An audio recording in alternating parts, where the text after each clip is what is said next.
"It's just a cold. You'll be fine if you sleep it off." I couldn't believe what my husband had just said. Despite my high fever, he was planning to leave me and our young daughter to attend a friend's wedding overseas. Off he went, genuinely excited about his trip, unaware of the surprising twists awaiting him. My name is Allison. I'm a 35-year-old stay-at-home mom, living with my husband David and our 5-year-old daughter Misty. Misty adores picture books and is a sweet, kind-hearted girl who fills our home with laughter. She is my pride and joy.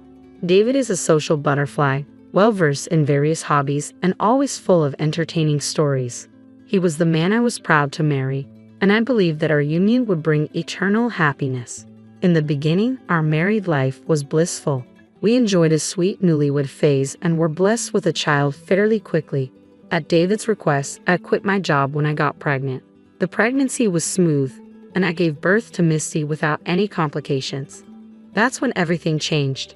After the birth, David underwent a drastic transformation. He started criticizing me relentlessly, calling me fat because I struggled to shed the baby weight. "You're not attractive anymore," he'd say. "Make an effort to lose some weight." While grappling with the challenges of first-time parenting, I was also chastised for not keeping up with household chores. Despite my pleas for assistance, David's response was harsh. "Don't be lazy. You eat but can't even handle chores or childcare."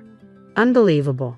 It became evident that David resented the time household responsibilities and childcare demanded of him. I was taken aback by this selfish side of him, especially considering how excited he had been about the pregnancy.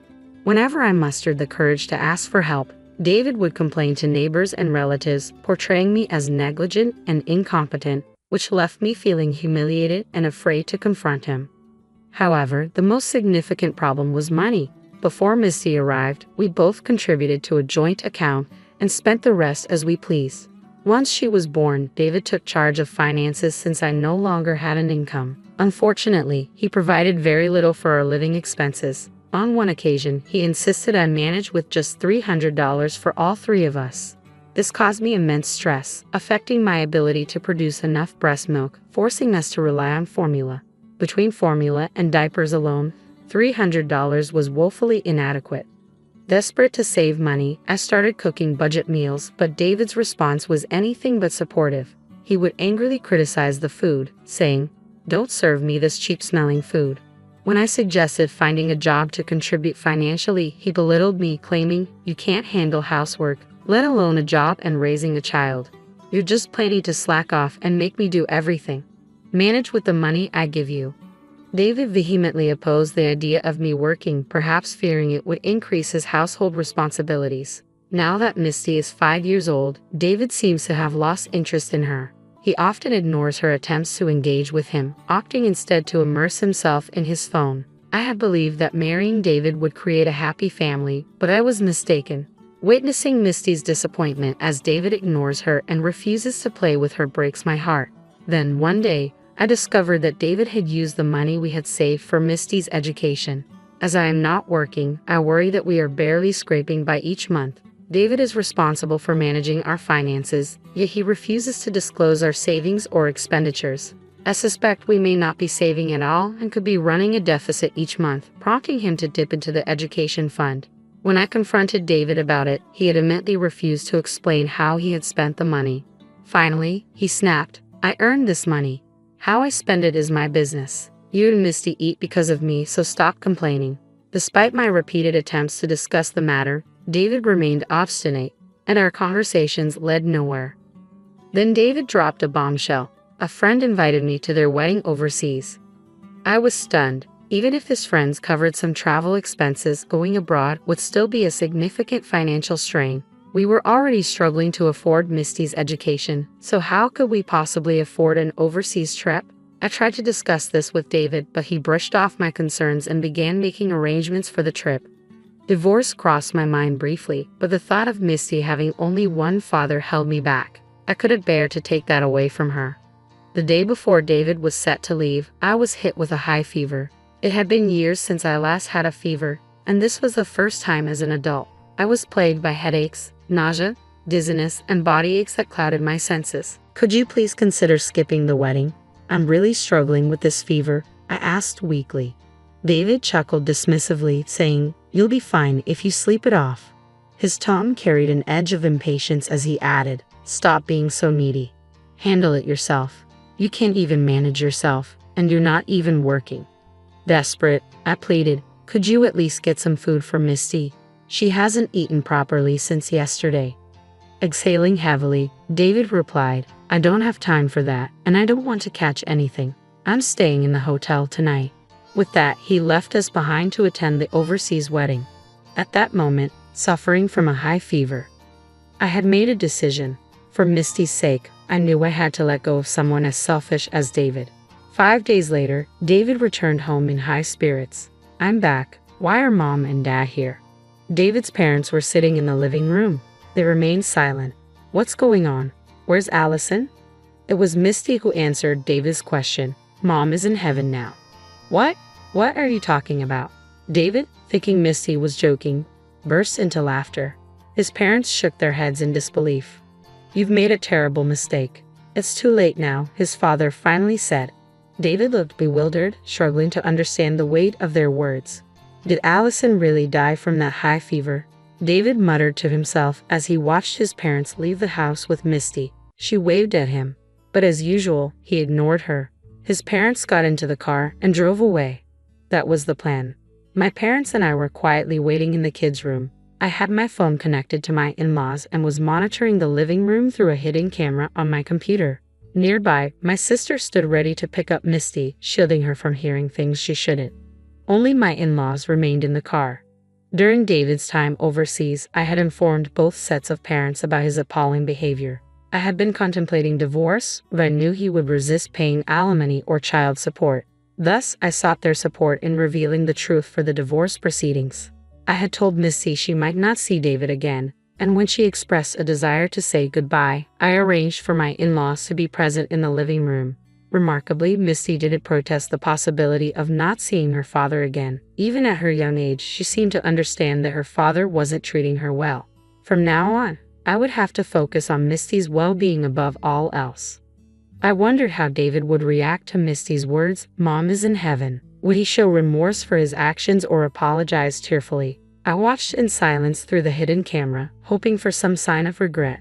Instead, David did something unexpected. He made a phone call, his voice filled with elation. "Brianna, I don't have all the details yet, but it looks like my wife is gone. Finally, the obstacle is out of the way. I should get the insurance money soon. Let the old folks take care of Misty. Let's be together. You're the only one I love, Brianna." At that moment, we realized David had been having an affair all along, and he saw me and our child as obstacles to his plans. He intended to use the insurance money to marry this other woman. My parents, who were watching the footage with me, shared my fury. Meanwhile, my in-laws, who were on the phone with us, had also heard David's call and were equally incensed. I signaled to both sets of parents, and together we stormed into the living room where David stood, shocked to see us. "Wait, Allison, but I thought you were in heaven," he stammered, trying to explain himself. I couldn't hold back my laughter at David's ignorance. Heaven is what Misty calls her room. It's filled with sky blue sheets and white pillows. You wouldn't know because you never bother talking to her. "Wait, really?" I thought. "Well, never mind." David stumbled, unaware that we had overheard his phone call and trying to backtrack, but it was futile. "Enough with the excuses. We've been watching you on a hidden camera. You abandoned your sick family to attend a wedding, and you've been having an affair." I confronted him firmly. "No, it's not like that. I haven't." David attempted to defend himself, but I cut him off. "No more lies. The decision is made. We're getting a divorce, and I'll be pursuing alimony and child support, so get ready," I declared. My father-in-law erupted in anger, his face flushed. "If you go through with this, don't ever show your face here again. You're no longer our son," he shouted vehemently. Immediately following that, David's cell phone rang, filling the room with his distinctive ringtone. David made no move to answer, so I picked up his phone to see who it was. The caller was Brianna, David's mistress. Without hesitation, I answered the call and put it on speaker so everyone present could hear. "Hello? What was that about earlier? Living together was just a joke, right? I have a fiancé, so stop deluding yourself. I can't be with someone so clueless. Don't contact me again." Brianna's voice rang through the room before she hung up abruptly. David, now rejected by his mistress as well, went pale and fell to his knees, pleading for forgiveness. "I'm sorry. Please forgive me. If my family disowns me, you're the only one I have left. And I can't afford to pay alimony or anything like that. I've already spent so much on Brianna during this trip." David started rambling unprompted, as if attempting to explain himself. I gave him a stern glare. "So you didn't attend a wedding? You left your family behind for a romantic getaway?" Well," David faltered, unable to find words to justify his actions. "I couldn't believe he would abandon us and incriminate himself by admitting to an affair. I questioned why I had ever married such a fool. I should have divorced him much earlier." Watching David stumble over his words, I resolved to focus on moving forward with my life, just Misty and me. Later, I checked David's phone and discovered numerous photos and videos from his trip with his mistress. It was evident that his story about attending a friend's wedding was a complete fabrication. Armed with this evidence, I consulted a lawyer and initiated divorce proceedings, seeking rightful compensation and child support. The lawyer conducted an investigation, including a visit to Brianna, who supposedly worked at a nightclub. During the inquiry, Brianna claimed she was merely entertaining an older man as part of her job, but David stubbornly insisted they were in love, causing a significant uproar. It became undeniable that David had been financially supporting Brianna, which explained why he had been stingy with her living expenses and even dipped into Misty's college fund. David's life spiraled into misery, burdened by debts from his extravagant spending and the financial fallout of our divorce. His troubles compounded when news of his affair and lavish trips surfaced at his workplace, leading to a loss of respect and standing among his colleagues. Ironically, the nightclub where Brianna worked turned out to be a popular haunt for David's coworkers, leading to a dramatic confrontation between them. Some of David's colleagues witnessed the scene, spreading gossip throughout the company about his indiscretions. It seemed David confronted Brianna unaware that she was engaged, adding to the spectacle. It was pathetic how easily he let himself be manipulated by a young woman. This incident isolated David at work, further cementing his downward spiral. I later heard he was demoted and faced a significant salary reduction. My lawyer, who kept me informed throughout, also updated me on Brianna's unfortunate turn of events. Her fiancé, a regular patron at the club, discovered her affair with David and promptly called off their engagement. He even demanded compensation for the wedding expenses they had already incurred. Struggling to meet this hefty demand, Brianna resorted to deceitful tactics with other club patrons, which inevitably came to light. Consequently, she was fired from her job. Now, Brianna juggles multiple part-time jobs to repay her debts, living alone in a modest apartment. As for me, I've moved back home and am now living with my parents and Misty. It's a relief to be away from the neighbors who believe David's rumors and lies about me. Life is much calmer now. My parents adore Misty, and she seems happier than she was when she lived with David. David has come to my parents' house a few times, pleading for another chance, but my dad has firmly turned him away. Neither Misty nor I have any desire to see him. If Misty expresses a wish to see her father in the future, I'll consider it, but for now, she has no interest in meeting him. I have no intention of reconciling with David, so I see no reason to engage with him. If his persistence becomes too much, I'm prepared to involve the police. Reflecting on where David and his mistress Brianna are now, I see how destructive affairs can be. They've lost everything and are now living a much more difficult life. It's entirely their own doing. From now on, my focus is on cherishing the happiness I have with my parents and Misty, and leaving David in the past. Hey there, I'm Zoe. I've always been good at reading people. It's probably why I became a psychologist. I had my own private practice and spent most of my waking hours helping others sort out their problems. Ironic, right? Considering what happened later. Anyway, there I was, approaching my late 30s, when it hit me like a ton of bricks. I wanted a family. Crazy how that sneaks up on you. My best friend, Sarah, must have sensed my sudden desperation because she offered to set me up with her second cousin. "Come on, Zoe," she said over coffee one day. "He's a great guy. Smart, funny, and he's got a good job. What be you got to lose?" I sighed, stirring my latte absently. "I don't know, Sarah. Blind dates aren't really my thing." She rolled her eyes. It's not a blind date if I show you his picture first. Besides, you two can chat online before meeting. It's perfect. That's how I found myself friend requesting Mark on social media later that evening. To my surprise, we hit it off right away. Mark was 38, just a year older than me, and he seemed genuinely interested in what I had to say. Our chats were easy, flowing from one topic to the next without any awkward pauses. We chatted for weeks before finally agreeing to meet in person. I was nervous as hell, palms sweating as I waited for him at the coffee shop we'd chosen for our first date. When Mark walked in, I felt my breath catch. He was tall, with kind eyes and a warm smile. He spotted me and waved, making his way over to my table. "Zoe?" he asked, extending his hand. I nodded, returning his smile. "That's me. It's nice to finally meet you in person, Mark." He sat down across from me, and just like that, the nerves melted away. We talked for hours, losing track of time until the barista politely informed us they were closing. As we walked out into the cool evening air, Mark turned to me. "I had a great time, Zoe. Would you like to do this again sometime?" I didn't hesitate. "I'd love to."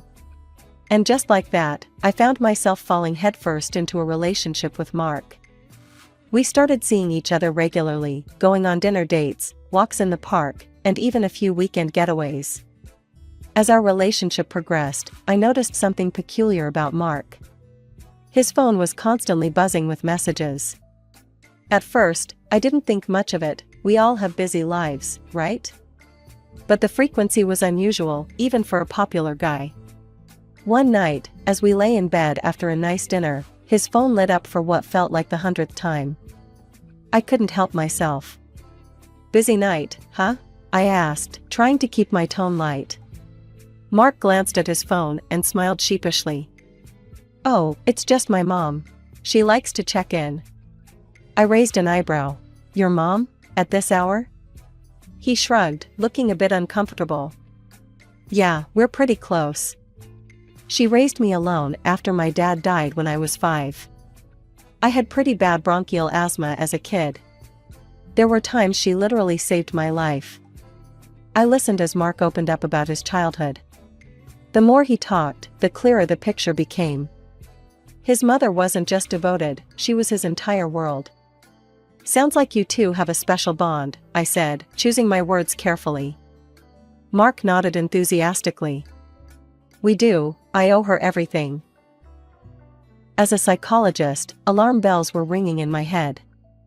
The relationship Mark described sounded codependent, but I pushed those thoughts aside.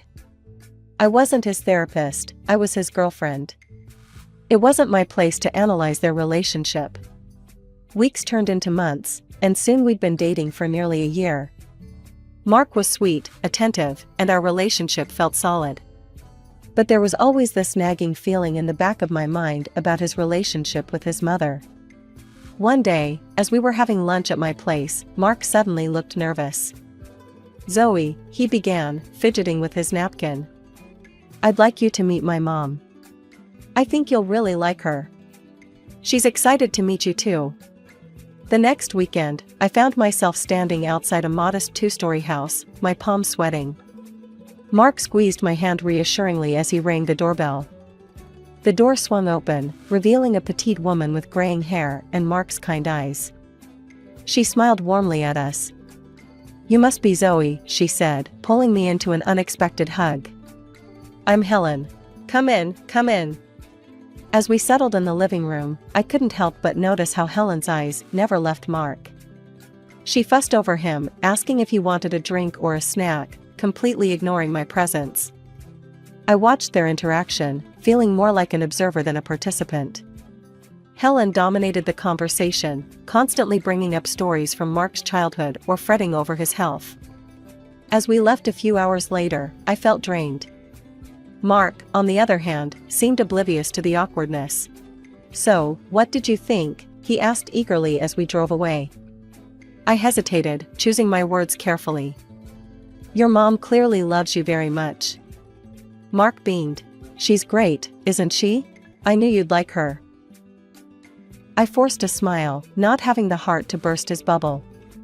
But as we drove back to my place, I couldn't shake the feeling that I'd just witnessed something far more complex than a mother's love.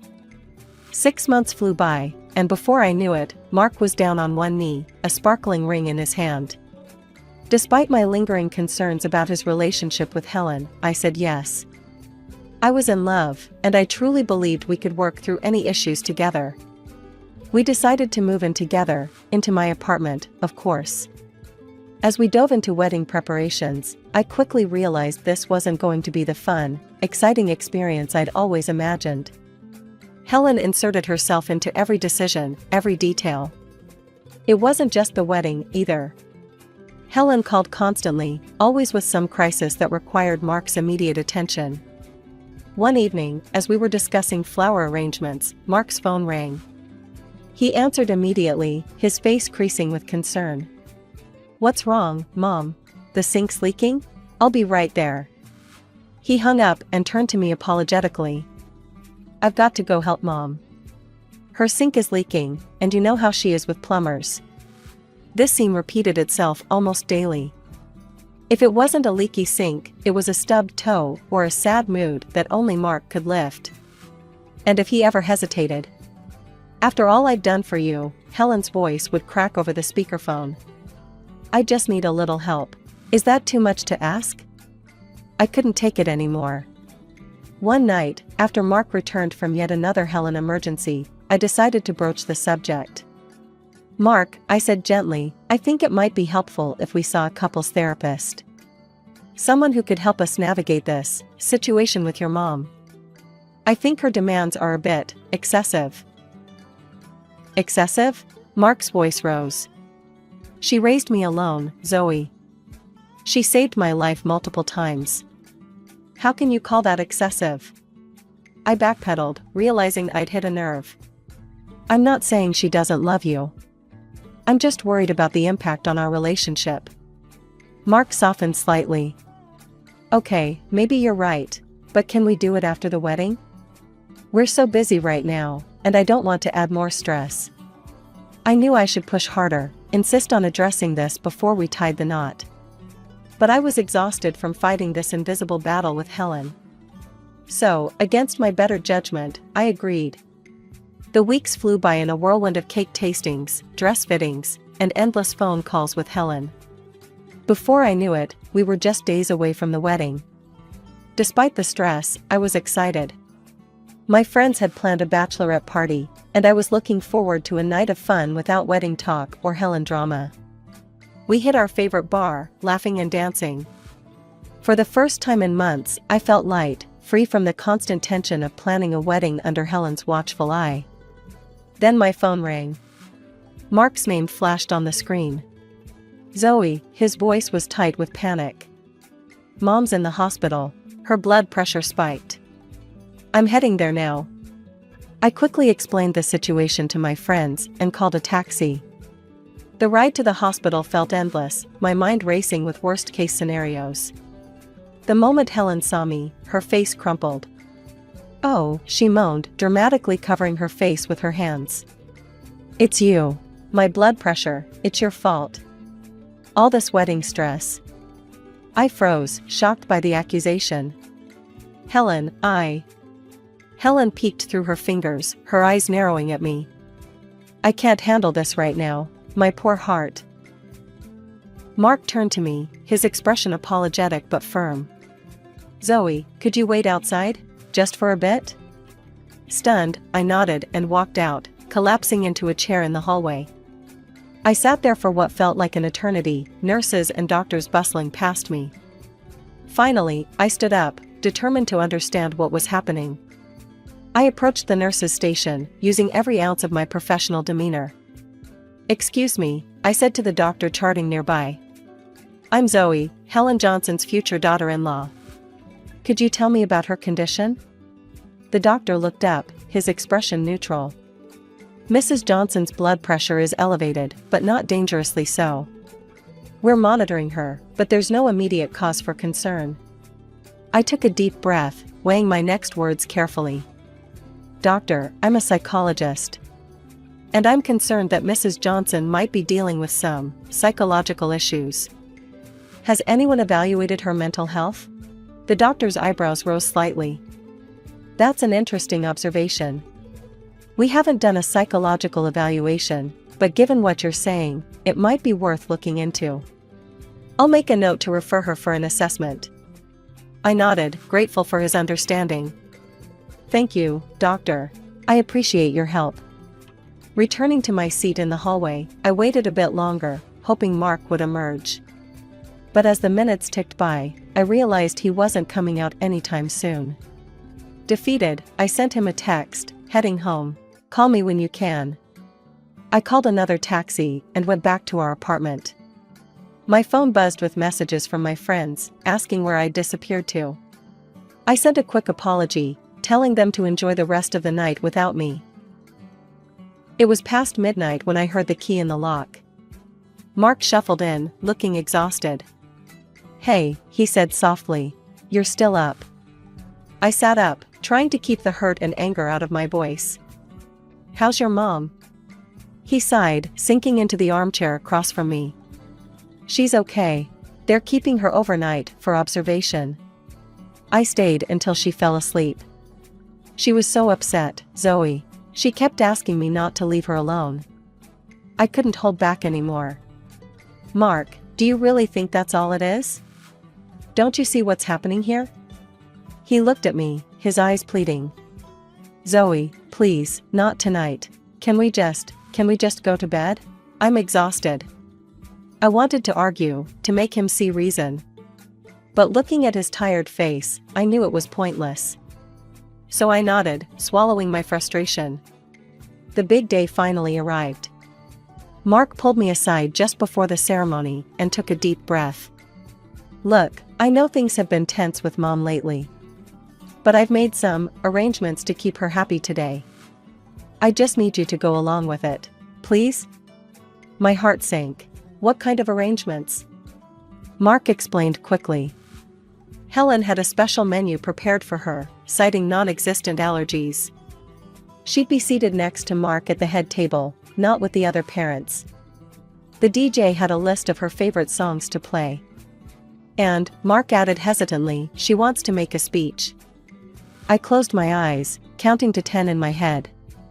Okay, I said finally. For you, for us. He kissed me gratefully, and I returned to my bridesmaids, plastering on a smile. The ceremony itself was beautiful. As I walked down the aisle, seeing Mark's face light up, I felt a surge of love that pushed all my doubts aside. For a moment, it was just us. The reception was an experience. True to Mark's word, Helen held court at our table, regaling everyone with stories of Mark's childhood. She barely acknowledged my presence, except to occasionally pat my hand condescendingly. When it came time for speeches, I watched in horror as Helen tottered up to the microphone, wine glass in hand. My dear friends and family, she began, her voice wavering. We're here to celebrate my only son's wedding day. She went on for what felt like hours, talking about Mark's childhood, his accomplishments, and how she'd sacrificed everything for him. I was mentioned exactly once, as an afterthought.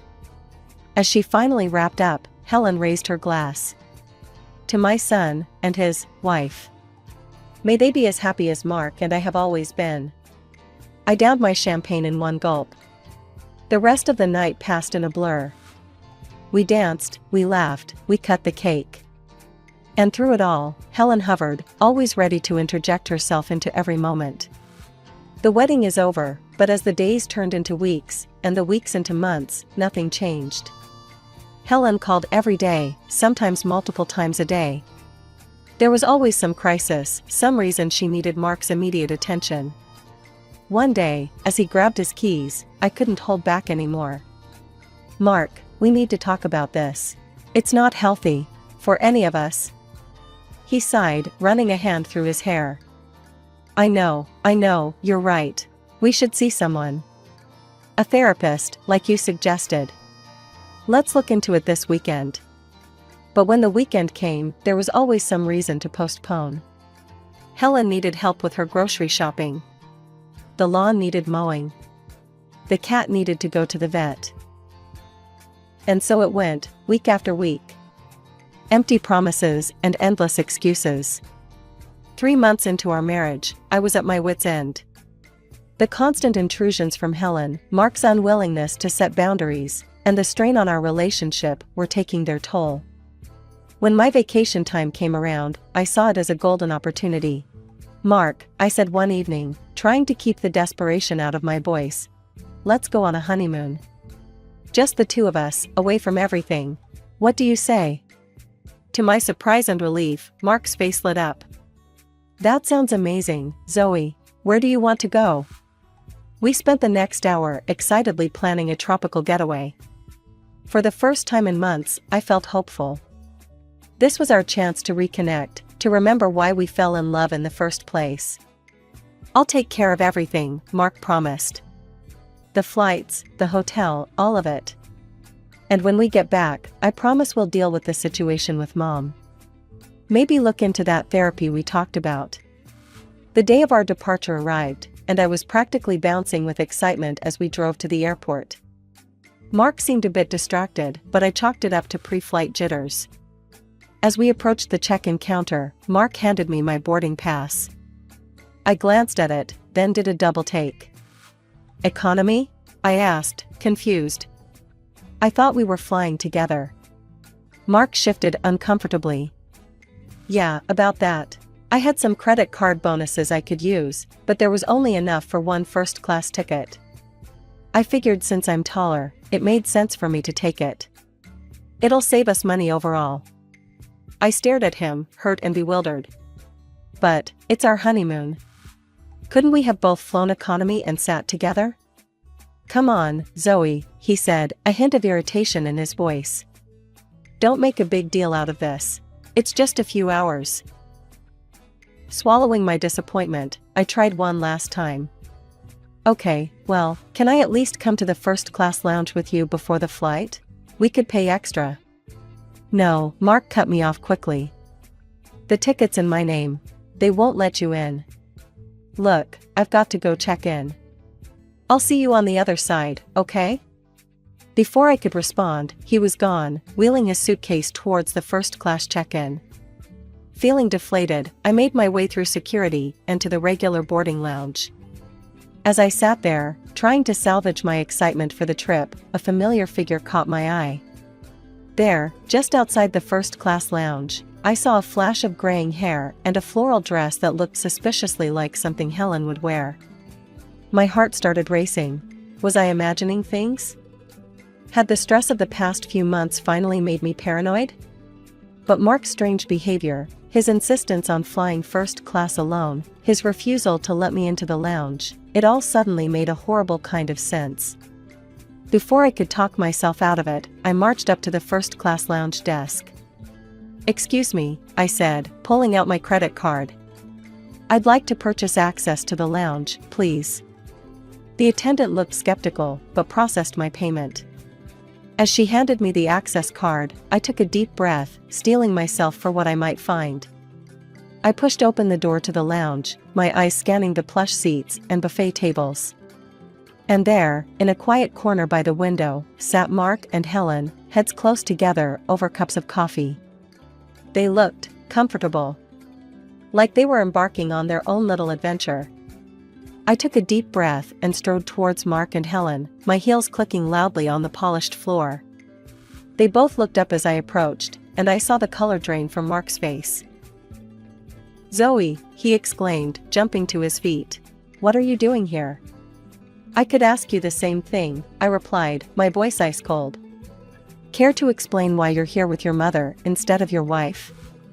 Mark glanced nervously around the lounge. "Zoe, please," he said in a low voice. "Let's not do this here. I can explain everything after we land, I promise." Before I could respond, Helen chimed in, her voice sickeningly sweet. "Oh, Zoe dear, what a surprise. Mark and I are just about to take off for a lovely first-class trip together. Isn't that nice? But what are you doing in this lounge?" Mark stepped between us, his face a mask of guilt and fear. "Zoe, I'm sorry. The truth is, there were enough bonus points for 2 first-class tickets. I thought Mom deserved a nice trip, and what about me, Mark? I practically shouted, no longer caring about the scene we were causing. I'm your wife.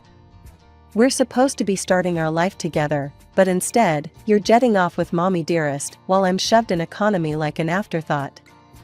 The lounge had gone completely silent. Every eye was on us, but I was beyond caring. Do you have any idea what it's been like these past few months? I continued, years of frustration pouring out. The constant calls, the emergencies, the way you always put her first. And now this? How could you do this to me? Mark reached out to touch my arm, but I jerked away. Zoe, please, he pleaded. You need to calm down. We can work this out. Once we're on vacation, we'll have time to talk, to get closer. We can fix this, I promise.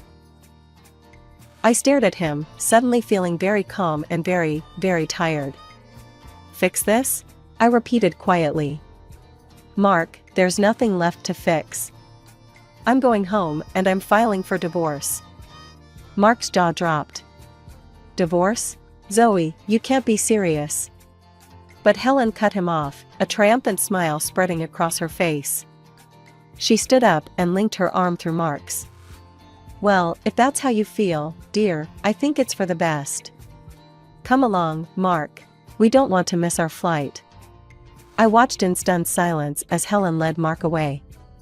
He looked back at me once, his expression a mix of regret and relief, before they disappeared through the boarding gate.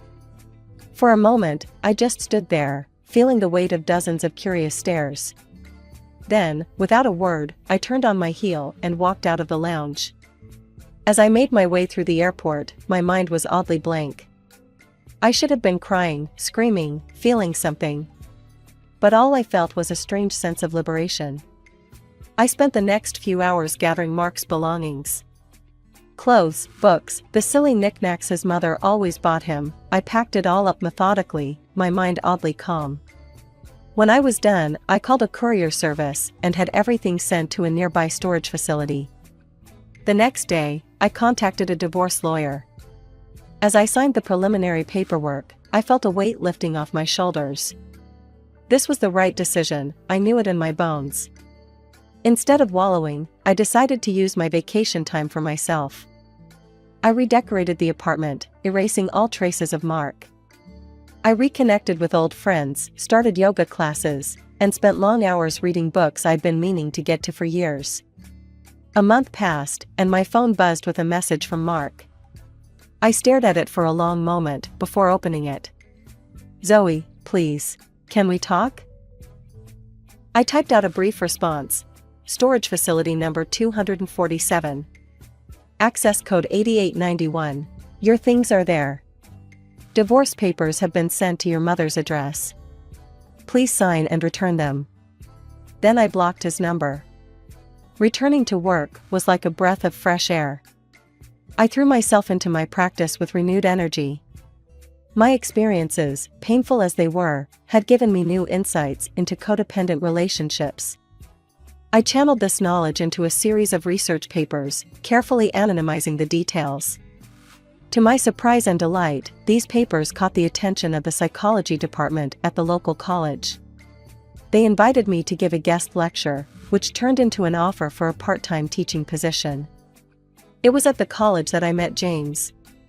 He was a fellow professor in the psychology department, tall, with kind eyes that crinkled when he smiled. We bonded over shared research interests and a mutual love of terrible puns. As the weeks passed, James and I grew closer. He was everything Mark wasn't: independent, respectful of boundaries, and wonderfully self-assured. He had a teenage daughter from a previous marriage, and watching him balance his role as a father with his career and our budding relationship was a revelation. One evening, as we were grading papers together, my phone buzzed with a message from Sarah, my old friend who had originally set me up with Mark. Hey Zoe, it read. Thought you should know, Mark's still living with Helen. If anything, they seem even closer now. I'm so sorry for my part in all this. Hope you're doing okay. I stared at the message for a moment, then set my phone aside. James looked up, concern in his eyes. "Everything all right?" he asked. I smiled, realizing that for the first time in a long time, I truly was all right. "Yeah," I said. "Everything's fine." And it was. Mark and Helen's relationship was no longer my problem. I had my own life to live, my own path to follow. I'm Catherine, and I grew up in what you might call a big family. Dad was hell-bent on having a son. So, they kept trying, over and over. Mom got pregnant again and again until the doctors finally put their foot down. "No more," they said. "It's too risky." That's when Mom and Dad finally threw in the towel on their dream of a boy. Being the oldest, I got stuck with a lot of the grunt work. Don't get me wrong, I loved my sisters, but sometimes it felt like I was more of a parent than a sibling. I had to grow up fast, you know? While other kids were out playing, I was changing diapers, doing laundry, and helping Mom with everything around the house. Things really changed when my youngest sister was born. It was like Mom and Dad suddenly remembered they were parents. They showered her with attention, bought her the best toys, signed her up for every club and activity under the sun. Whatever she wanted, she got. One day, when I was about 14, I overheard Mom talking on the phone. "I just don't have time for the older girls anymore," she said. "Catherine's handling it, though. She's such a good helper." Helper, that's what I was reduced to. Not a daughter, not even a sister. Just a helper. But I had a secret that kept me going. My grandmother, Mom's mother. They'd had some big falling out years ago and hadn't spoken since. But I'd managed to find her number, and we'd been talking in secret. As I got older, I started to dream about college. I wanted more for myself than just being the family babysitter. But when I graduated high school, Mom and Dad dropped a bombshell on me. "There's no money for your education, Catherine," Dad said, not even looking me in the eye. "You need to get a job and help out financially. We need to save for your sister's education." That night, I cried myself to sleep, feeling trapped and hopeless. But then I remembered my secret weapon, Grandma. The next day, I called her, spilling out everything between sobs. "Don't you worry, sweetheart," she said, her voice firm and determined. "I'll pay for your college. You deserve a chance at a better life." And just like that, a whole new world opened up for me. I applied to colleges in other cities, dreaming of a fresh start. When I got accepted to study economics, I was over the moon. But my parents, they didn't see it that way. "You're abandoning your family," Mom accused, her eyes cold. "After everything we've done for you." Done for me? I couldn't believe what I was hearing. "I'd been raising your kids since I was a kid myself." "Get out," Dad said, his voice low and angry. "If you're going, then go. But don't expect any support from us." I packed my bags that night, my sisters watching with tear-filled eyes. "Don't go, Kathy," they pleaded. "I have to," I told them, hugging each one tight. "But I'll always be here for you. Always." As I walked out the door, I heard Dad's voice behind me. "Girls, you are not to have any contact with Catherine. Do you understand?" As I settled into college life, I felt like I could finally breathe. The campus was bustling with energy, and for once, I didn't have to worry about anyone but myself. But even as I embraced this new chapter, I couldn't shake the feeling of guilt. I missed my sisters fiercely. Despite my parents' ban, I couldn't bear the thought of completely cutting ties with them. One night, I got a call from an unknown number. My heart raced as I answered. "Kathy?" It was my second youngest sister's voice, barely above a whisper.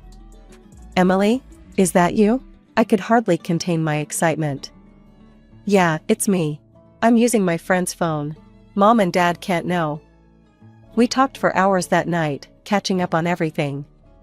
Emily told me how things had changed at home, how our parents were even stricter now, and how much they all missed me. "Even Sarah?" I asked, referring to our youngest sister. There was a pause on the other end. "Sarah, she's different, Kathy." she told Mom and Dad about us calling you. They took our phones away, but don't worry, we'll find ways to keep in touch. We love you, Kathy. Those secret calls became my lifeline. My sisters, except for Sarah, would use their friends' phones to reach out to me. We'd talk about their lives, their dreams, and I'd share stories about college. It wasn't the same as being there, but it was something. Meanwhile, I threw myself into my studies. Economics fascinated me, and I found myself excelling in my classes. My professors took notice, and soon I was being recommended for internships and special projects. As my college years flew by, I couldn't help but think about my family back home. I'd hear snippets from my sisters about how Sarah was still the golden child, how she was in all these clubs and always the center of attention. Mom and Dad are talking about sending her to some fancy private school, my sister Jessica told me during one of our secret calls. What about you and Emily? I asked, already knowing the answer. Oh, you know, Jessica said, trying to sound nonchalant. We'll probably just go to the local high school. It's fine, really. But I knew it wasn't fine. I knew how it felt to be overlooked, to be treated like you didn't matter as much. It broke my heart that my sisters were going through the same thing. As graduation approached, I felt a mix of excitement and anxiety. I'd done well in college, thanks in no small part to my grandmother's support. She'd been my rock through it all, always there with a kind word or a bit of advice when I needed it. I'm so proud of you, Catherine, she told me over the phone one night. You've overcome so much. Your grandfather would have been proud too. The day of my graduation, I scanned the crowd, hoping against hope that maybe, just maybe, my parents and sisters would be there. But they weren't. The only familiar face in the sea of people was my grandmother's, beaming with pride. Fresh out of college, I hit the ground running. The job was challenging, but I thrived on it. Months flew by, and I settled into a routine. Work, gym, home, repeat. It wasn't exciting, but it was mine. I was building my own life, on my own terms. Then came the company's annual corporate party. I almost didn't go, large gatherings still made me a bit uncomfortable. But my colleague, Jen, insisted. Come on, Catherine, she pleaded. It'll be fun. Plus, I heard some bigwigs from our partner companies will be there. Great networking opportunity. The party was in full swing when I arrived. Soft jazz played in the background as people mingled, drinks in hand. I was about to make a beeline for the punch bowl when I quite literally bumped into someone. Oh, I'm so sorry, I stammered, looking up to see a pair of kind brown eyes. No harm done, the man said with a warm smile. I'm Michael, by the way. I don't think we've met. Catherine, I replied, shaking his hand. I'm from the economics department. We got to talking, and I learned that Michael was an executive from one of our partner companies. He was smart, funny, and easy to talk to. Before I knew it, hours had passed. As the party wound down, Michael asked for my number. I'd love to continue this conversation over coffee sometime, he said. I hesitated for a moment, then thought, why not? I'd spent so much of my life taking care of others. Maybe it was time to let someone take care of me for a change. Our first date turned into a second, then a third. Before I knew it, we were officially a couple. Michael was everything I'd never known I wanted, kind, supportive, and he actually listened when I talked. A year later, he proposed to me. As we started planning the wedding, I faced a dilemma. Should I invite my family? Despite everything, they were still my parents, my sisters. After much thought, I sent the invitations.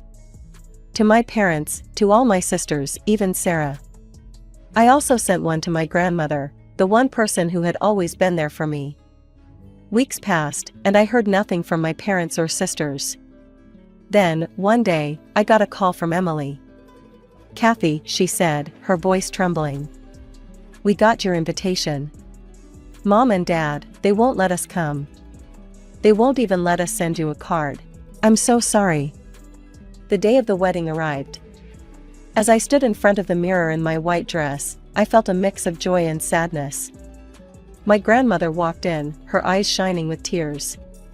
"Oh, Catherine," she said, hugging me tight. "You look beautiful. I'm so proud of you." As I walked down the aisle towards Michael, I saw the faces of our friends, his family, and my grandmother. My family wasn't there, but I realized something important: family isn't always about blood. It's about love, support, and acceptance. The years after our wedding flew by in a whirlwind of love, laughter, and shared dreams. Michael and I settled into our life together, both of us continuing to work and build our careers. We traveled, we explored new hobbies together, and we talked endlessly about our future. And then we decided to start trying for a baby. Months passed, then a year, then 2. Nothing happened. We went through all the tests, tried every recommendation, but still, no baby. It was heartbreaking. The next few years were a roller coaster of hope and disappointment. We went through treatment after treatment, each failure hitting us harder than the last. One day, after another failed round of IVF, I broke down. "Maybe we're not meant to be parents," I sobbed into Michael's chest. He held me tight, stroking my hair. "Hey, look at me," he said gently. "We're going to be parents. Maybe not in the way we originally thought, but we will be. What do you think about adoption?" "A child is a child, Catherine. All they need is love, and we've got plenty of that." His words warmed my heart, and I felt a glimmer of hope. "Okay," I said, wiping my tears. "Let's do it. Let's adopt." The adoption process was long and often frustrating. There were so many forms to fill out, interviews to go through, home studies to pass. But we persevered, driven by our desire to give a child a loving home. Finally, after what felt like an eternity, we got the call. The day we met Lily was one I'll never forget. She was tiny, with big brown eyes and skin darker than ours. She looked scared and confused, clinging to her social worker's hand. I knelt down to her level. "Hi, Lily," I said softly. "I'm Catherine, and this is Michael. We've been waiting a long time to meet you." She looked at us warily, then back at her social worker, who nodded encouragingly. Slowly, Lily reached out and took my hand. In that moment, I fell in love. This was our daughter. I didn't care that she didn't look like us or share our DNA. She was ours, and we were hers. When Lily was about 5, we sat her down and explained, in simple terms, how she came to be our daughter. We showed her pictures from the day we met her, told her how much we'd wanted her, how we'd fallen in love with her the moment we saw her. Lily listened intently, her brow furrowed in concentration. When we finished, she was quiet for a moment. "So, you picked me?" she asked finally. I smiled, tears in my eyes. "Yes, sweetheart. Out of all the children in the world, we picked you. And we'd pick you again every single time." She beamed at us, then threw her arms around us both. "I love you, Mommy and Daddy," she said. As I held my daughter close, I thought about my own childhood. The pain, the neglect, the feeling of never being good enough. I vowed then and there that Lily would never feel that way. She would always know how loved and wanted she was. Life has a funny way of bringing you full circle. One day, Michael said his company had opened a branch in my hometown. And he will become the head of this branch. The move was chaotic, as moves tend to be. But as we settled into our new home, I couldn't shake the feeling that I needed to reach out to my sisters. My parents had passed away a few years back. I hadn't gone to the funeral. But my sisters, maybe it was time to mend those fences. I reached out to Jessica and Emily first. They were cautious at first, but eager to reconnect. We met for coffee, and it was like no time had passed at all. They cooed over pictures of Lily, told me about their own families, their kids. "We've missed you so much, Kathy," Emily said, squeezing my hand. "We're so glad you're back." For a while, everything was perfect. We started having family gatherings, holiday celebrations. Lily was thrilled to have cousins to play with, and I loved seeing her surrounded by family. But then there was Sarah, our youngest sister. From the moment we reconnected, I could tell she hadn't changed much. She was still the spoiled, entitled girl she'd always been, now grown into a woman who thought the world revolved around her and her family. At our first big family gathering, Sarah showed up with her husband and their son, Tommy. From the moment they arrived, it was clear that Sarah saw this as a competition rather than a reunion. "Tommy, show your aunties how well you can sing," she'd say, pushing her son forward. "He's taking lessons, you know. The teacher says he's a prodigy." As the party went on, I noticed Lily hanging back, looking uncomfortable. She approached Tommy, holding out a piece of candy. "Want to share?" she asked shyly. Before Tommy could respond, Sarah swooped in. "Tommy, don't take that," she screeched. "Throw it away. Her hands are dirty." I was across the room in an instant. "Sarah, what are you talking about? Lily's hands are clean." But Sarah just glared at me, then at Lily. "Well, you never know with her kind," she said, her voice dripping with disdain. "Come on, Tommy. Let's go play with your real cousins." I stood there, shocked and hurt. Did she really just say that? About my daughter? From that moment on, things were tense. Sarah made it clear at every gathering that she didn't consider Lily part of the family. She'd loudly proclaim that Tommy couldn't play with Lily because who knows what diseases she might have, or we don't know her genetic background. Each time, I'd confront her, defend my daughter. But the damage was being done. I could see Lily withdrawing, becoming quieter at these family events. One day, I made a decision. I wouldn't force Lily to attend these gatherings anymore. I started declining invitations, making excuses. Jessica and Emily understood, even though they were disappointed. As the dust settled from our move and the family drama that ensued, I found solace in my visits to Grandma. She had been my rock through everything, and now, in her twilight years, I wanted to be there for her as much as she had been for me. Every weekend, Lily and I would make the short drive to Grandma's house. She would be waiting on the porch, her face lighting up as soon as she saw us. "There's my girls," she'd call out, arms outstretched. Lily would race up the steps, throwing herself into Grandma's embrace. "Grandma, I missed you." Watching them together always warmed my heart. Grandma doted on Lily, showering her with love and attention. She never once treated Lily differently because she was adopted. To Grandma, Lily was family, plain and simple. As the months passed, Grandma's health began to decline. Our visits became less about long talks and more about quiet companionship.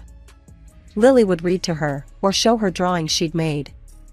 Even in her weakened state, Grandma's love for us shone through. The day Grandma passed was one of the hardest of my life.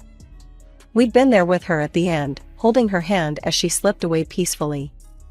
Lily, wise beyond her years, had climbed onto the bed and curled up next to her great-grandmother. "It's okay, Grandma," she'd whispered. "You can rest now.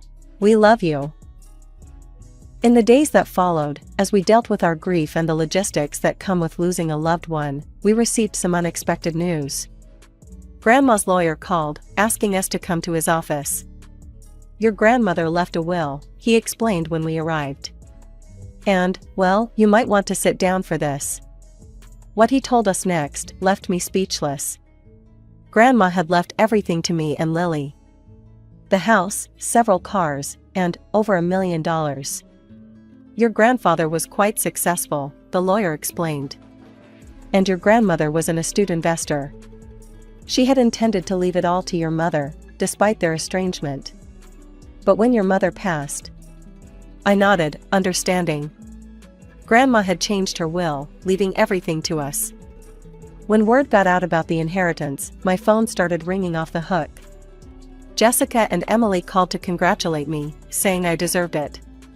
But then came the call I'd been dreading. "Sarah." "Catherine," she said, her voice sickly sweet. "I heard about Grandma's will. So, when are you sharing the inheritance with the rest of us?" I felt a flash of anger. After everything she'd said and done, how dare she? "I'm not," I said firmly. The inheritance is for me and Lily. That's what Grandma wanted. But that's not fair, Sarah screeched. I'm family too. I deserve. I cut her off. No, Sarah, you don't. Goodbye. And I hung up. As I put down the phone, I felt a weight lift off my shoulders. For so long, I'd tried to please everyone, to be the perfect daughter and sister. But now, I realized it was time to put my own family first. It was Jessica's birthday, and despite my reservations, I decided it was time to make an appearance at a family gathering. When we arrived, the party was in full swing. Jessica's backyard was filled with laughter and chatter. Kids ran around playing tag while adults mingled, drinks in hand. For a moment, it felt like old times.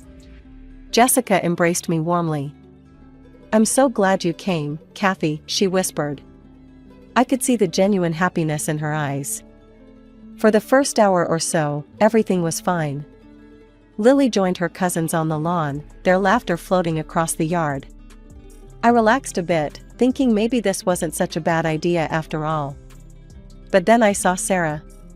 She was moving from child to child, whispering in their ears. I couldn't hear what she was saying, but I saw the way the kids' eyes widened, the way they glanced at Lily. Suddenly, Lily was standing alone. The other children had moved away, forming their own group, pointedly excluding her. I watched as my daughter's face crumpled in confusion and hurt. Before I could react, Lily ran to me, tears streaming down her face. Mommy, she sobbed, they don't want to play with me anymore. They said I'm sick and not really family. Rage boiled up inside me. I hugged Lily close, then marched over to Sarah, who was watching the scene with a smug smile. What the hell do you think you're doing? I demanded, my voice low and dangerous. Sarah's smile didn't falter. Oh, calm down, Catherine. I'm just telling the children the truth. They deserve to know about her condition. Condition? I spat. The only person with a condition here is you, Sarah. Your behavior is disgusting. By now, we'd drawn a crowd. The other adults were watching, wide-eyed, as the confrontation unfolded. Sarah's face twisted into an ugly sneer. My behavior? That's rich coming from you, Catherine. You, who shamelessly took Grandma's money, robbing the rest of us of our rightful inheritance. And for what? To give money to that girl who isn't even really part of this family? Gasps echoed around us. How dare you, I seethed. Lily is my daughter. She is as much a part of this family as anyone else. Sarah laughed, a cruel, mocking sound.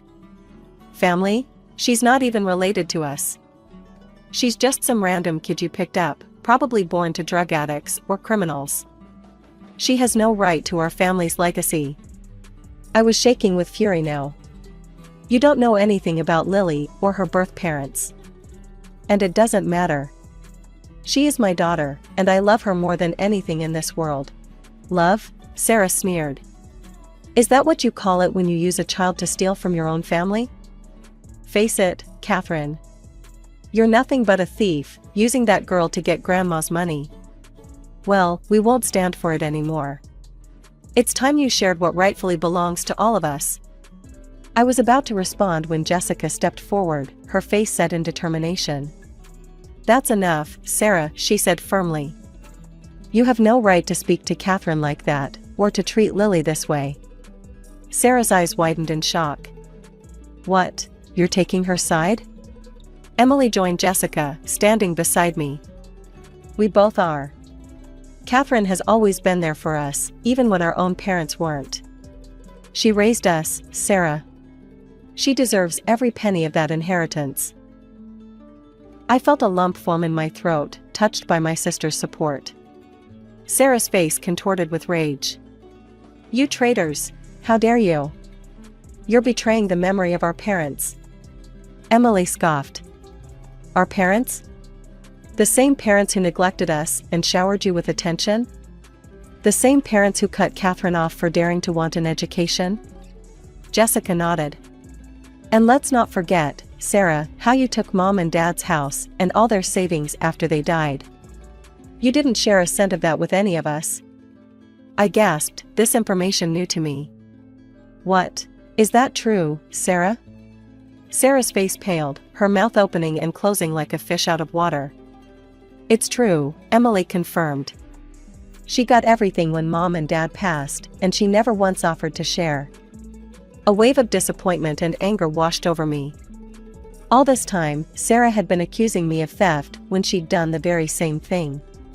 "Sarah," I said, my voice steady and firm, "I think it's time for you to leave." "You can't make me," she started, but Jessica cut her off. "Yes, she can. This is my house, and I want you to go. We're all tired of your tantrums and your cruelty. Until you can treat Catherine and Lily with respect, you're not welcome here." Sarah looked around, realizing she was outnumbered.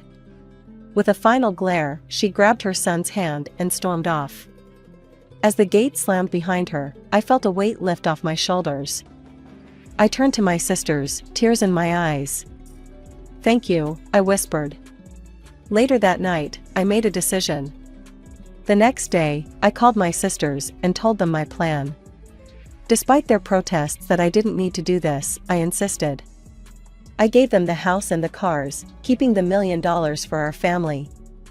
With the inheritance settled, I felt a sense of peace wash over me. I transferred half of the money to a trust fund for Lily's future, ensuring she would always be taken care of.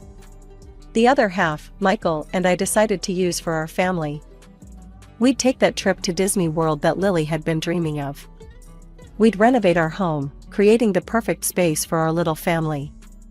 And maybe, just maybe, we'd look into adopting another child, giving Lily the sibling she'd always wanted.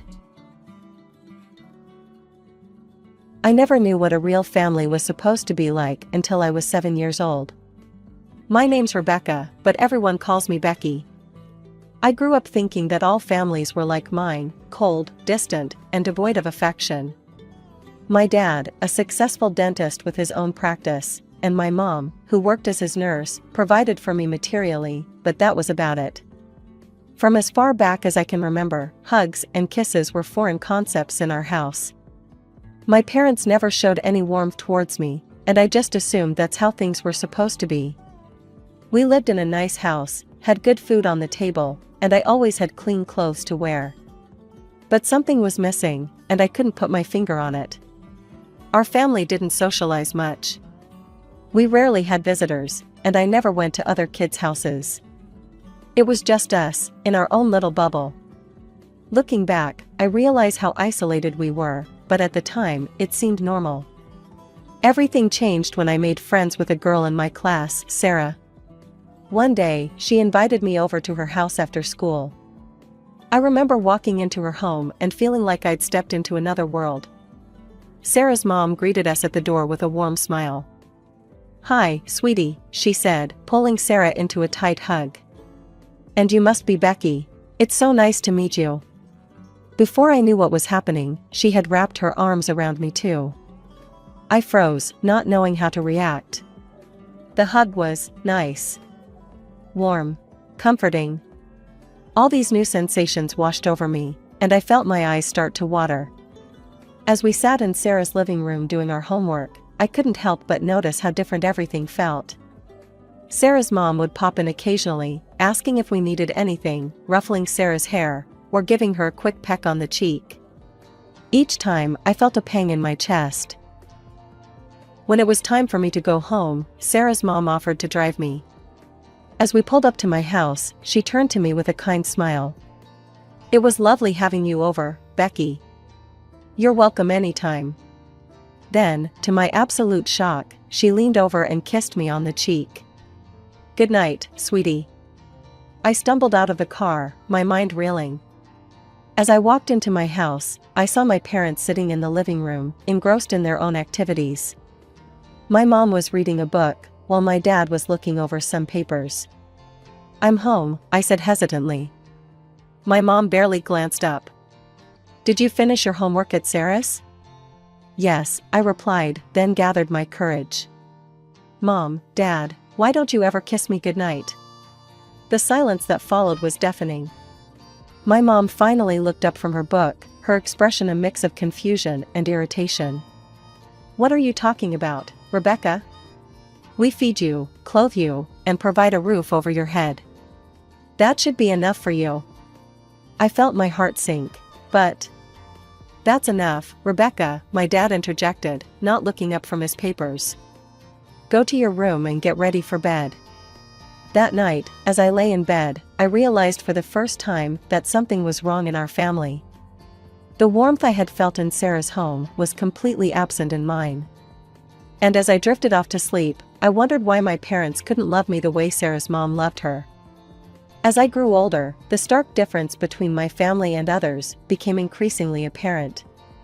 By the time I hit my teenage years, I had a clearer understanding of what was wrong. My mother was the root of the problem. Mom had always been a cold woman, seemingly incapable of showing emotion towards anyone, let alone affection. It wasn't just me she treated this way. I noticed she was equally distant with Dad.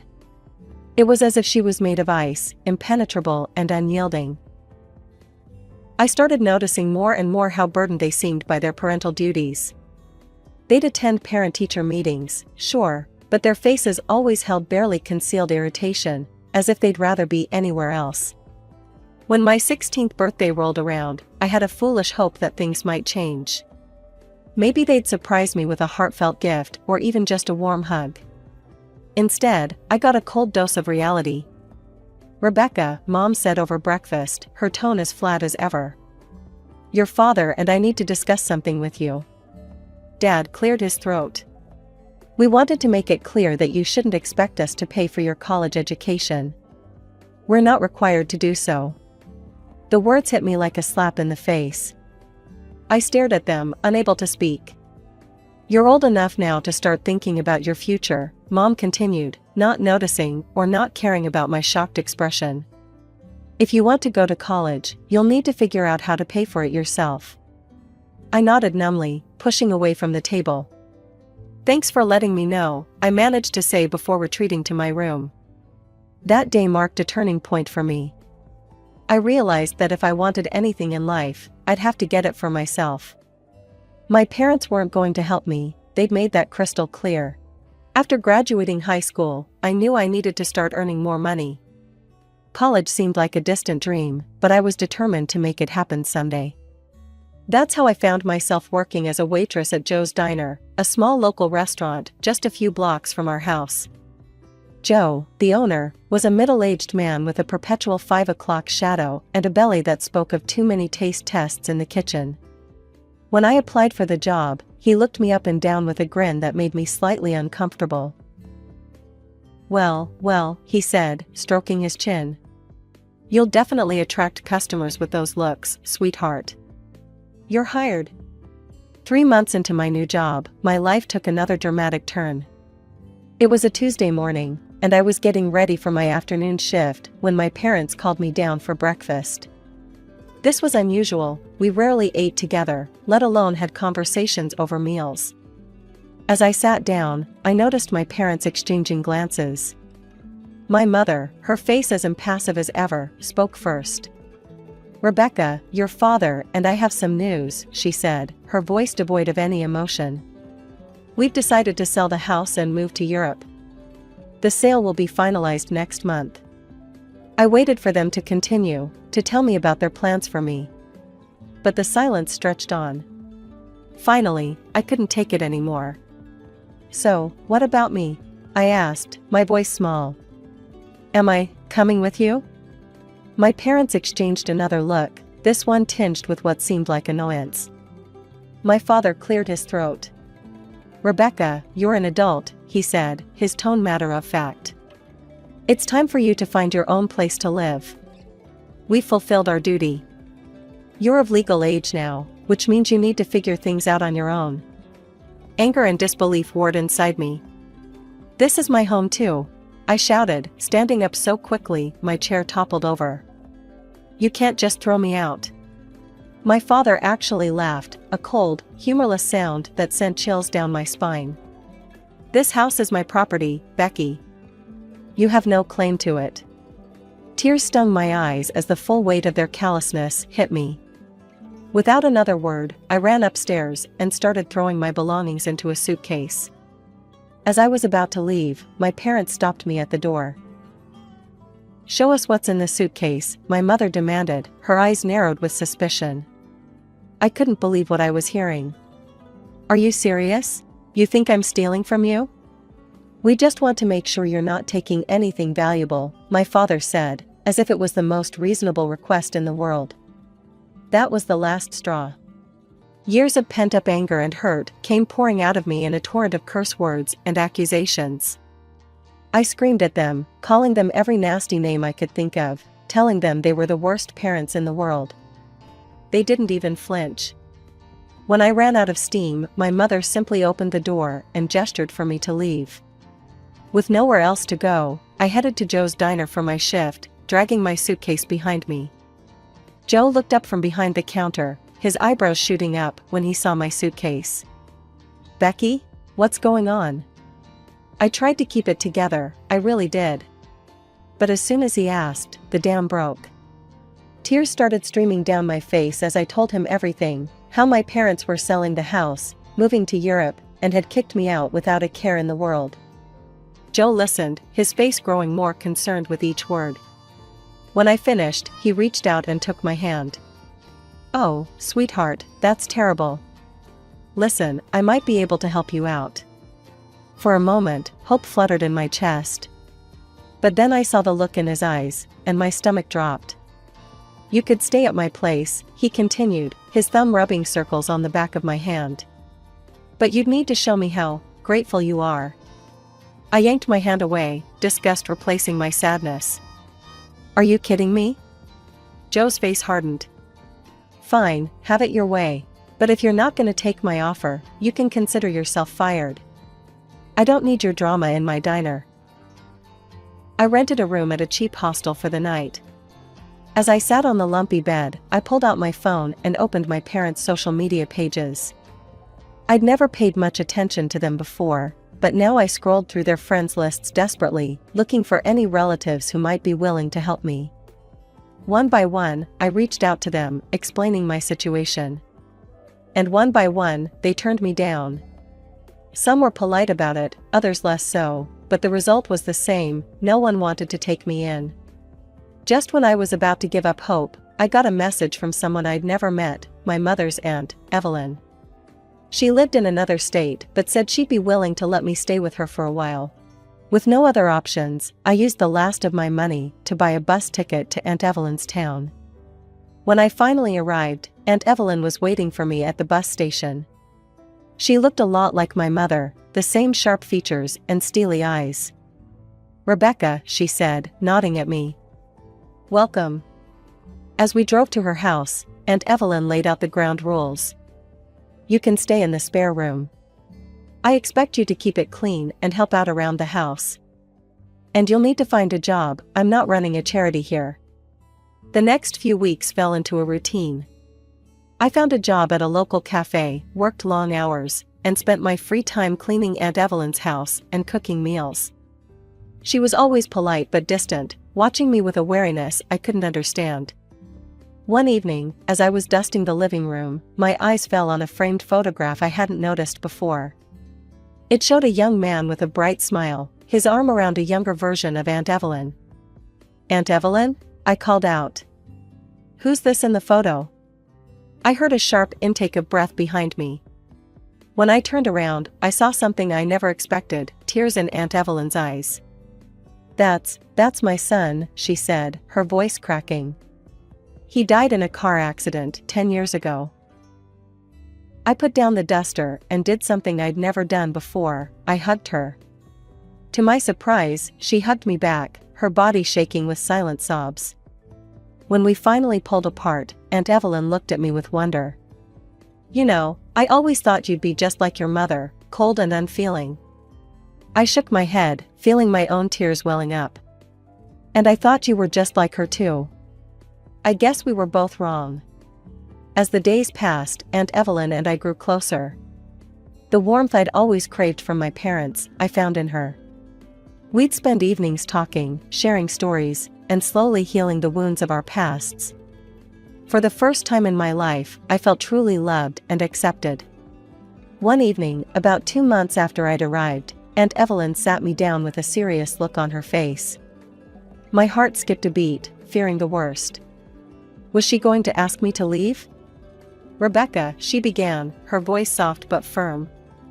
"I want to talk to you about something important. When my son died, I set aside money for his college education. It's been sitting in an account for years now, and, well, I've been thinking." She reached out and took my hand, squeezing it gently. "I want you to have it, for your education." I stared at her, unable to comprehend what I was hearing. "What?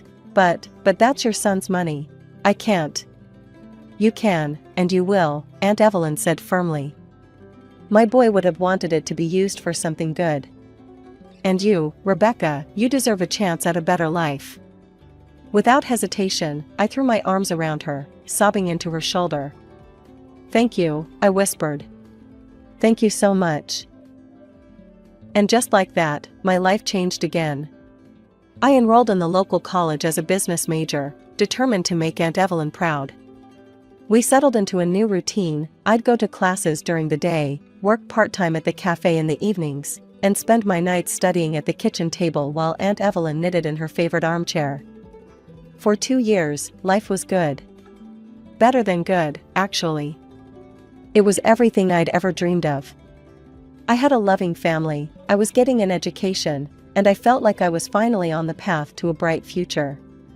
But life has a way of throwing curveballs when you least expect them. It was a crisp autumn afternoon when there was a knock at the door. I was home alone, working on a paper for my marketing class. Assuming it was a package delivery, I opened the door without a second thought. The woman standing on the porch made my blood run cold. Her hair was grayer, her face more lined, but there was no mistaking those cold, hard eyes.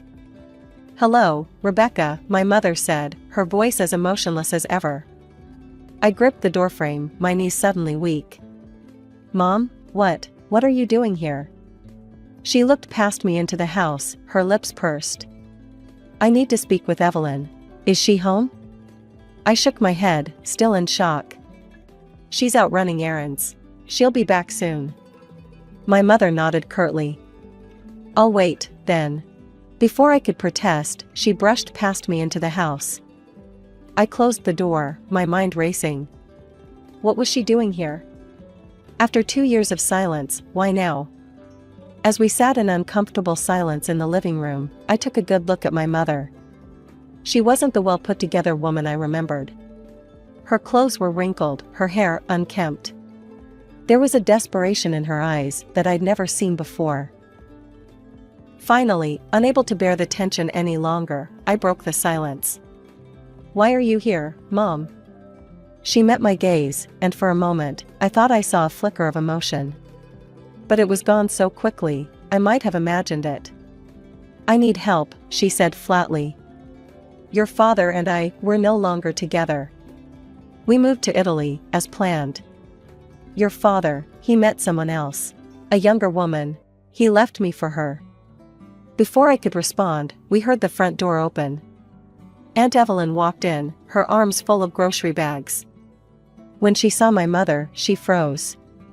"Helen," Aunt Evelyn said, her voice clipped. "What brings you here after all this time?" My mother straightened her posture, trying to regain some of her old authority. "Evelyn, I need your help. I've fallen on hard times." Aunt Evelyn's eyebrows shot up. "Oh? And what about your comfortable life in Italy?" "Things didn't work out as planned," my mother replied, her voice tight. "John left me for another woman. I have nowhere else to go. You're my only option, Evelyn." Aunt Evelyn let out a harsh laugh. "Oh, that's rich coming from you, Helen. Do you remember when I needed your help? When I lost my son and couldn't even afford a proper funeral? Where were you then?" I saw my mother flinch, but she quickly regained her composure. "That was different." Different? Aunt Evelyn interrupted, her voice rising. "How was it different?" "Because it wasn't you who needed help." The tension in the room was unbearable. I felt like I should say something, do something, but I was frozen in place, watching this family drama unfold. My mother's eyes suddenly locked onto me. "Rebecca," she said, her voice taking on an edge of desperation. "You owe me, I'm your mother." I felt a surge of anger rise within me. "I owe you? You kicked me out without a second thought. You told me I was on my own. And now you have the nerve to say I owe you?" "I raised you," my mother began, but I cut her off. "You provided the bare minimum," I spat out. "Food, clothes, a roof over my head. But you never gave me what I really needed: love, support, affection. You were cold and distant my entire life, and when I needed you most, you threw me out like I was nothing." My mother's face paled. Tears were streaming down my face now, but I didn't care. "And now you come here, expecting help? Expecting me to forget everything you've done, or rather, everything you didn't do? Well, guess what, Mom? I'm doing just fine without you. I found someone who actually cares about me, who supports me, who loves me. I don't need you anymore." The room fell silent after my outburst. Aunt Evelyn stepped forward, placing a comforting hand on my shoulder. "I think it's time for you to leave, Helen," she said firmly. My mother looked between us, realization dawning on her face. Without another word, she stood up and walked to the door. As the door closed behind her, I felt a weight lift off my shoulders. I turned to Aunt Evelyn, who pulled me into a tight hug. "I'm so proud of you, sweetheart," she murmured, stroking my hair. "You stood up for yourself. You're stronger than you know." As I cried into her shoulder, I felt a mix of emotions: relief, sadness, anger, and strangely, a sense of freedom. For the first time in my life, I had confronted my mother and spoken my truth. It hurt, but it also felt like the beginning of healing. About a week after the incident, I was walking across campus when I overheard a group of my classmates whispering and glancing in my direction. As I got closer, I caught snippets of their conversation. "That's her, the one whose mother. Can you believe she'd abandon her own mom?" My stomach dropped. How did they know about what happened? I quickened my pace, my cheeks burning with embarrassment and anger. It didn't take long to figure out what was going on. My mother had taken up residence in a cheap motel on the outskirts of town and had started showing up at the college, telling anyone who would listen about how her ungrateful daughter had abandoned her in her time of need. For days, she sat on a bench near the main entrance, accosting students and staff alike with her tale of woe. My classmates began to whisper behind my back, some giving me looks of pity, others of judgment. I tried to ignore it, to focus on my studies, but it was hard. One afternoon, after a particularly grueling class where I could feel everyone's eyes on me, I broke down and told Aunt Evelyn everything. The next day, with Aunt Evelyn by my side for moral support, I approached a group of my classmates who were huddled near the campus coffee shop. I took a deep breath and spoke up. "Hey, guys. I need to talk to you about something. About my mother." They turned to look at me, their expressions a mix of curiosity and wariness. And so, I began to talk. I told them everything, about my childhood in a cold, loveless home, about being kicked out the moment I turned 18, about struggling to survive on my own until Aunt Evelyn took me in. As I spoke, I saw their expressions change from skepticism to shock, and finally, to understanding. By the time I finished, there were tears in more than a few eyes. One of my classmates, Sarah, stepped forward and hugged me. "Becky, I'm so sorry. We had no idea. Your mom, she made it sound so different." Word spread quickly after that. My classmates, now armed with the truth, became my fiercest defenders. When my mother tried to approach them with her tales of abandonment, they shut her down. The college security, alerted to the situation, began escorting her off campus whenever she showed up. A week later, I heard through the grapevine that my mother had given up and left town. She had returned to our hometown, taking a job as a nurse at the local clinic and renting a small apartment. I felt relieved and calm. Life had settled into a comfortable rhythm. After the tumultuous events with my mother, I found my footing again and threw myself back into my studies with renewed determination. My grades improved, and I was on track to graduate with honors. One ordinary afternoon, as I was reviewing notes for an upcoming exam, my phone buzzed with a notification. A message from an unexpected sender, my father. My heart skipped a beat as I opened it, curiosity and apprehension mingling in my chest. The message read, "Rebecca, I hope this finds you well. I'm reaching out because I have a proposition for you. I've remarried in Italy and have a young son now. We could use some help with childcare. Would you consider coming to stay with us? You could be a nanny for your half-brother. I know you probably don't have many prospects there, so this could be a great opportunity for you." I stared at the screen, a mixture of disbelief and amusement washing over me. After years of silence, this was what he had to offer. A job as an unpaid nanny for a half-brother I'd never met. The audacity was almost comical. Without hesitation, I typed a single word in response, "No." Seconds later, my phone buzzed again. My father, clearly taken aback by my curt reply, began asking questions. Where was I living? How was I supporting myself? What was I doing with my life? A mischievous smile played on my lips as I scrolled through my photo gallery. I selected a picture of myself on campus, beaming in front of the business school building, and another of me laughing in Aunt Evelyn's cozy kitchen. I sent these images without comment. The response was immediate. Message after message flooded in, each more frantic than the last. How had I managed to go to college? Where was I getting the money? Whose house do I live in? I took a deep breath, savoring the moment. Then I typed out one final message, "That's none of your business." With a sense of finality, I blocked his number. Months passed, and before I knew it, graduation day arrived. As I stood in line, waiting to receive my diploma, my eyes scanned the audience. There, in the third row, sat Aunt Evelyn, her face glowing with pride. She clapped the loudest when my name was called, and I couldn't help but beam as I crossed the stage. Looking at Aunt Evelyn, I made a silent vow. I would build a life that would make her proud.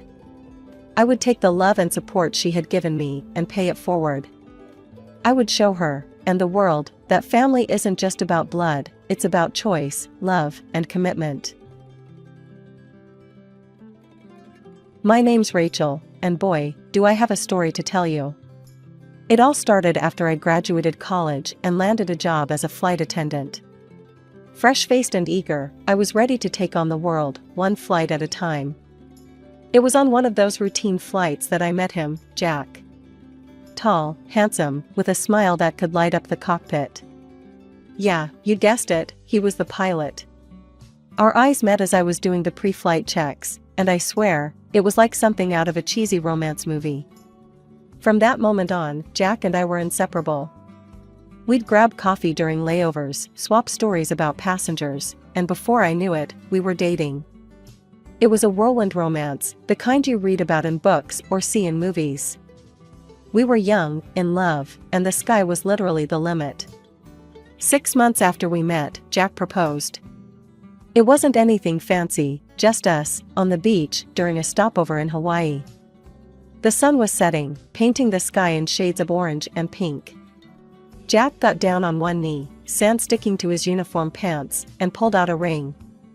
We got married in a small ceremony a few months later. Life was perfect, or so I thought. It was about a year into our marriage.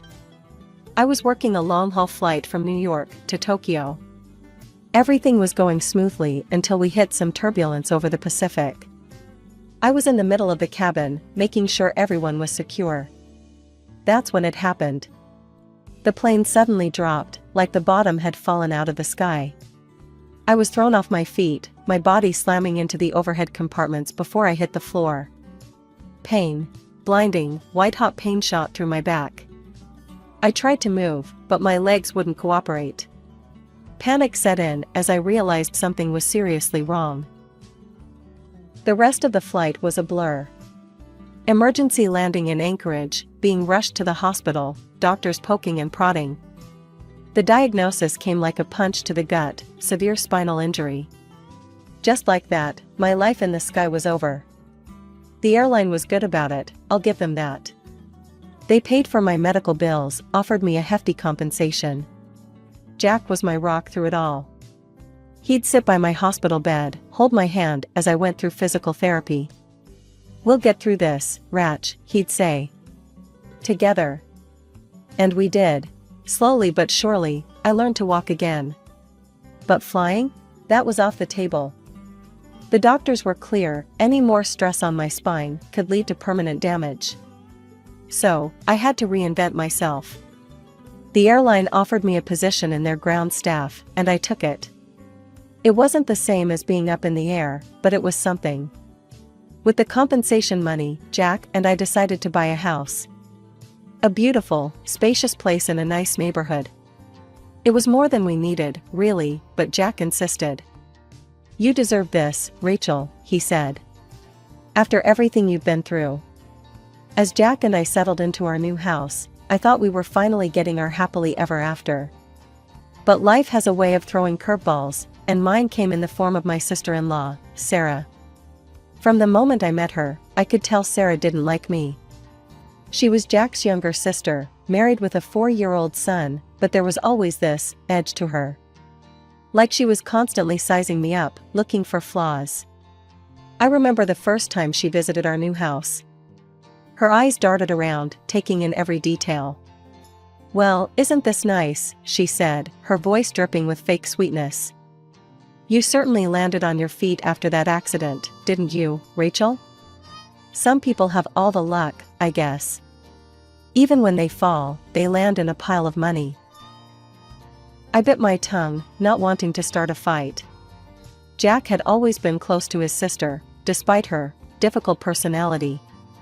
I didn't want to be the one to come between them.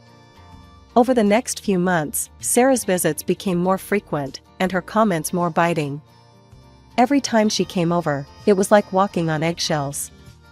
I tried to be the bigger person, to ignore her jabs and passive-aggressive remarks. But it was wearing me down. One day, after a particularly nasty comment about how I was milking my injury, I confronted Jack about it. "I can't take it anymore," I said, tears of frustration in my eyes. "Your sister hates me, and I don't know why." Jack sighed, running a hand through his hair. "She's just, Sarah. She's always been jealous of others. It's not you, it's her. I'll talk to her, okay? She needs to back off." But talking to Sarah didn't seem to help. If anything, it made her more resentful. She'd make a show of being polite when Jack was around, but the moment he was out of earshot, the claws would come out. It all came to a head about a year after we moved in. Sarah showed up unannounced one afternoon, all smiles and sweetness. I was immediately on guard.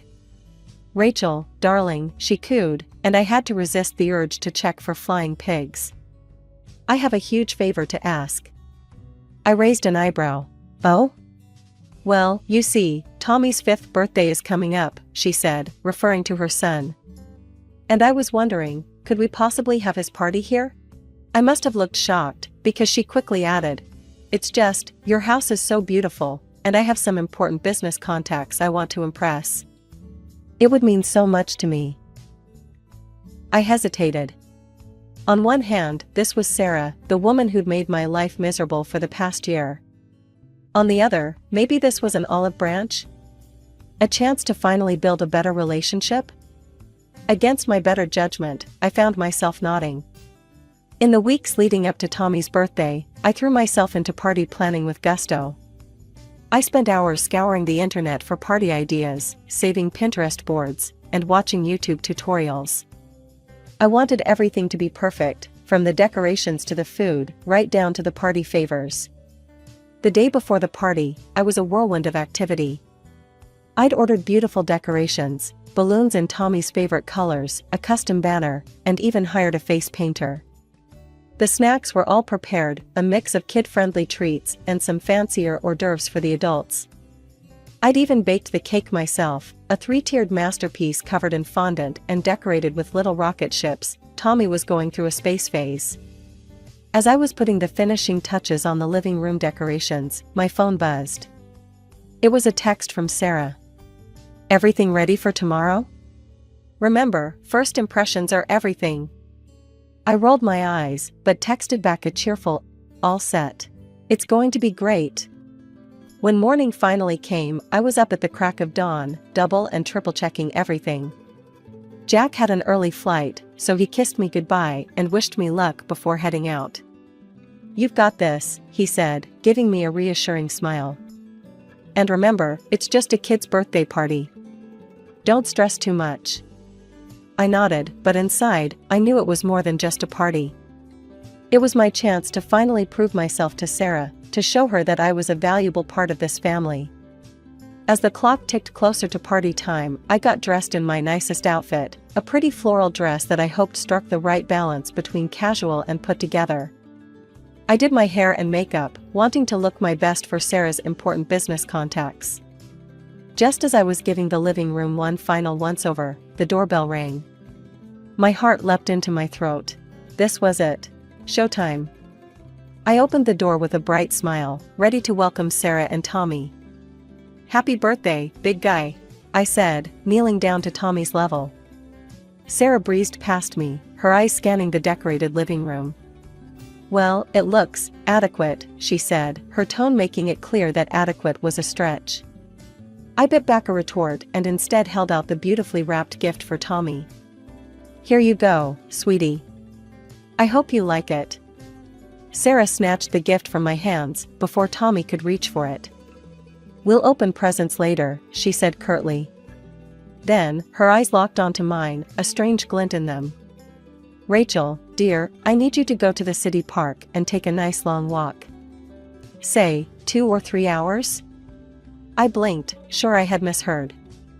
"I'm sorry, what?" Sarah's smile tightened. "You heard me. I'll meet the guests myself. You're superfluous here." The words hit me like a slap. "Sarah, this is my home. I'm not going anywhere. I've spent weeks preparing for this party. I thought we could finally build a good relationship." Sarah's laughter cut through the air, sharp and mocking. "Oh, Rachel, you're so naive. I have no interest in being friends with you. None whatsoever." Before I could process what was happening, Sarah had grabbed my arm and was pushing me towards the door. I tried to resist, but she was surprisingly strong. "Sarah, stop. What are you doing?" With a final shove, I found myself stumbling out onto the front porch. The door slammed behind me, the sound echoing in the quiet neighborhood. I stood there, stunned, my mind struggling to catch up with what had just happened. I patted my pockets, realizing with growing horror that I had nothing but my phone. As if reading my thoughts, the door opened again.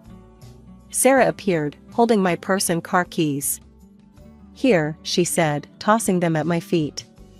"Now get out of here. I don't want you embarrassing me in front of my friends." The door slammed shut again, leaving me alone in the driveway, staring at my own front door in disbelief. Numbly, I picked up my purse and keys and got into my car. My hands were shaking as I tried to figure out what to do. I dialed Jack's number, praying he'd pick up, but it went straight to voicemail. Of course, he was on a flight. In desperation, I called my mother-in-law. Surely she'd see reason. "Linda, thank God," I said, my voice cracking. "Sarah's thrown me out of my own house. She's having Tommy's party without me. You've got to help me." There was a pause, and then Linda's voice came back, cold and dismissive. "Rachel, dear, I'm sure you're exaggerating. I'll be there soon to celebrate with my daughter and grandson. This is their day. Why don't you just stay out for a while?" I couldn't believe what I was hearing. "Linda, please." But she had already hung up. Tears of frustration and hurt welled up in my eyes. I wanted to march back into that house and throw everyone out. But then I thought of Tommy, innocent in all this, and Jack, who would be devastated if I caused a scene with his family. With shaking hands, I scrolled through my contacts and called Sarah's husband, Mark.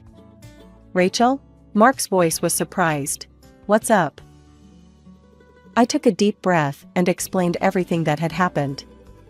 Mark listened in stunned silence. I had no idea, he said when I finished. Rachel, I'm so sorry. I didn't even know Sarah was planning to have the party at your place. I'm stuck at work, but I'll be there in about 3 hours. Can you hang tight until then?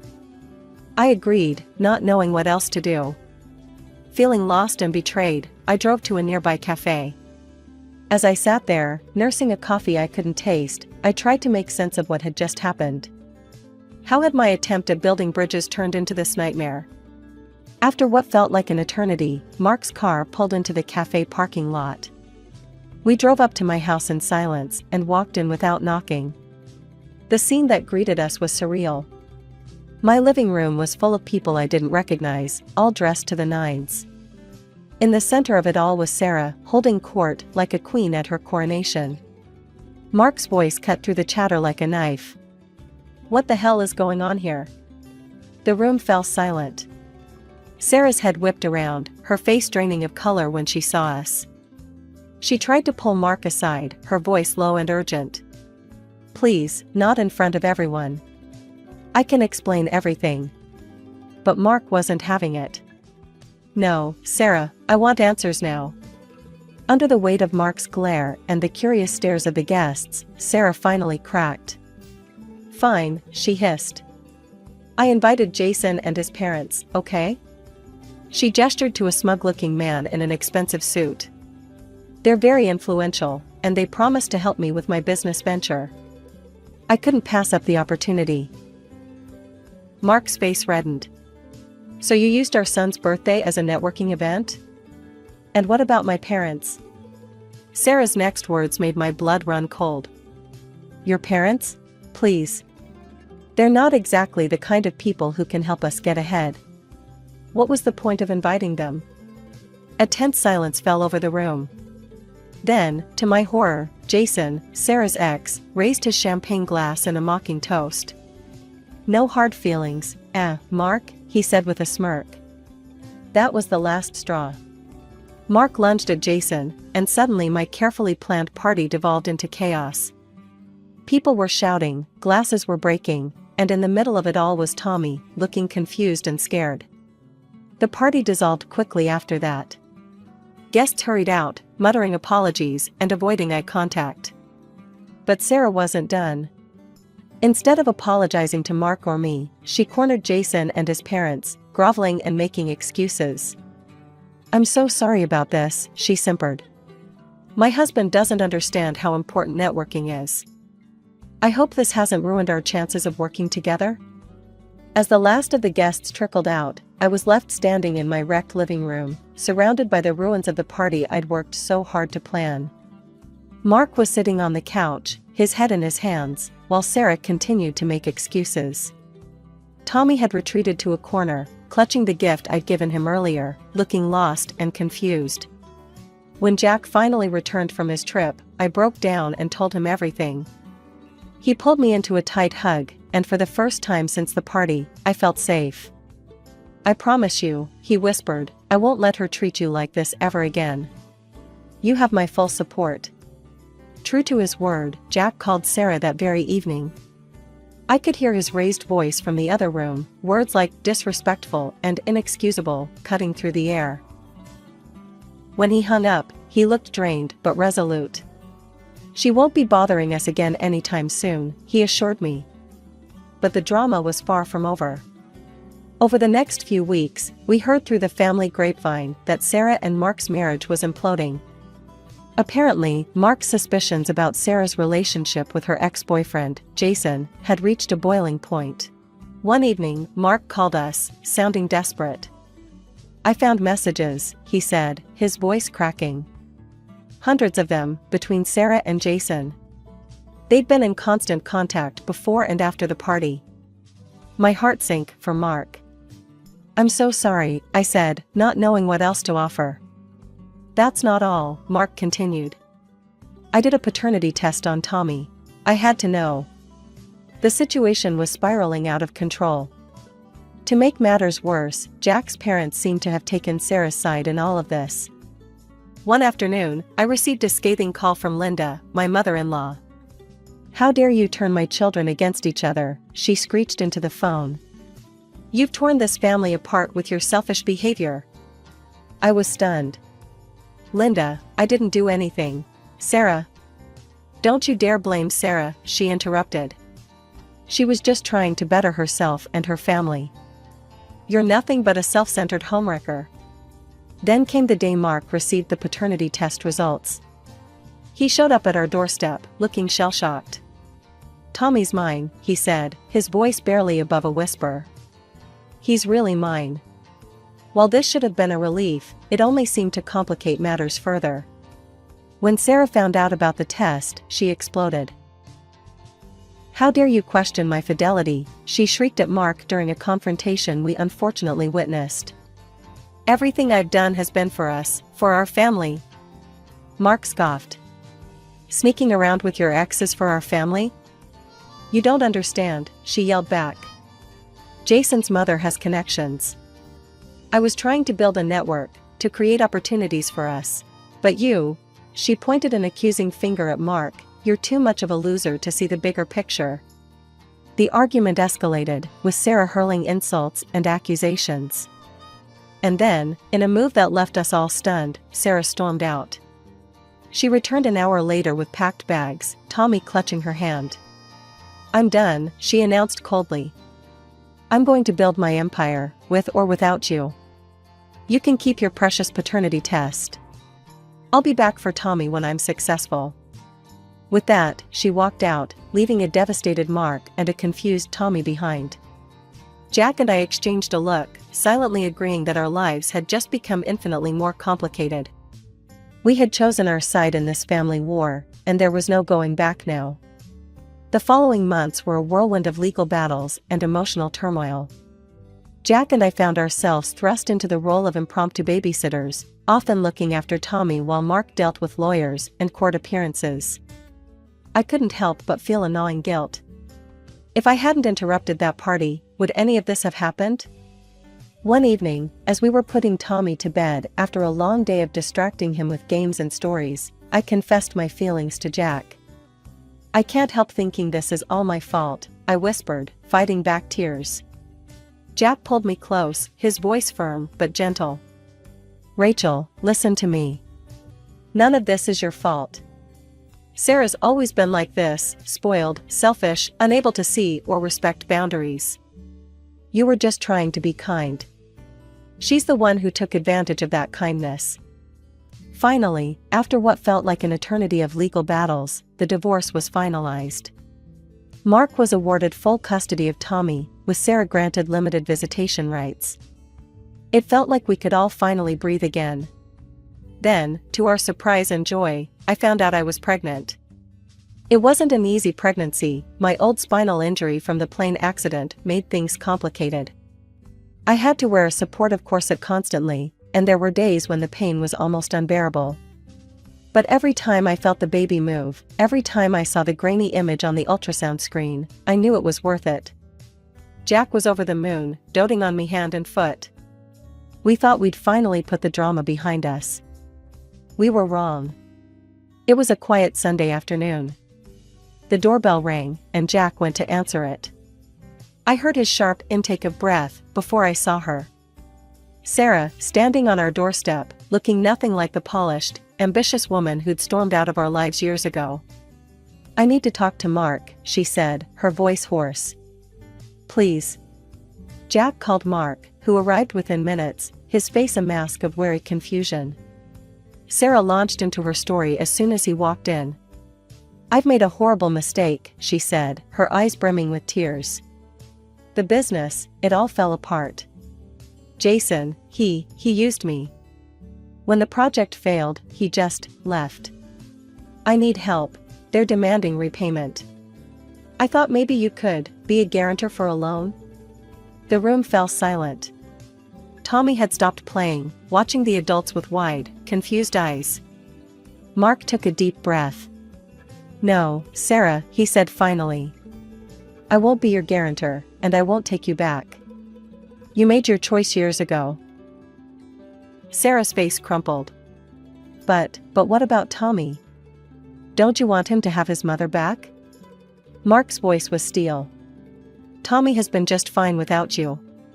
We've moved on, Sarah. I think you should too. Just when we thought the dust had settled, Sarah made her grand reappearance. It was a crisp autumn morning, and I was enjoying a rare moment of peace, sipping herbal tea on the porch, my very pregnant belly making even this simple task a bit of a challenge. The sound of tires screeching broke the tranquility. Sarah burst out of her car, her face a mask of desperation and anger. "Jack," she screamed, storming up our walkway. "I need to talk to you." Jack appeared at the door, his face hardening at the sight of his sister. "Sarah, you need to leave. Now." But Sarah was beyond reason. She pointed an accusing finger at me. "This is all her fault. If she hadn't come into our lives, none of this would have happened." I felt a familiar knot of guilt forming in my stomach, but Jack's firm voice cut through my doubts. "That's enough, Sarah," he said, his tone leaving no room for argument. "Rachel has done nothing but support this family, even when you tried to tear it apart. You made your choices. Now you have to live with them. If you come here again, I'll call the police." For a moment, I thought Sarah might lunge at us. Instead, she spun on her heel and marched back to her car. As she peeled away, I let out a breath I didn't know I'd been holding. The next morning, we woke to find Sarah had set up a tent on our front lawn. She'd fashioned a crude sign, "Family abandonment in progress, shame on you." "This is ridiculous," Jack muttered, reaching for his phone.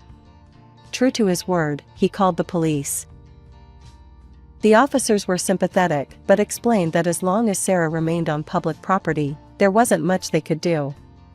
They did, however, issue her a warning about harassment. This standoff continued for days.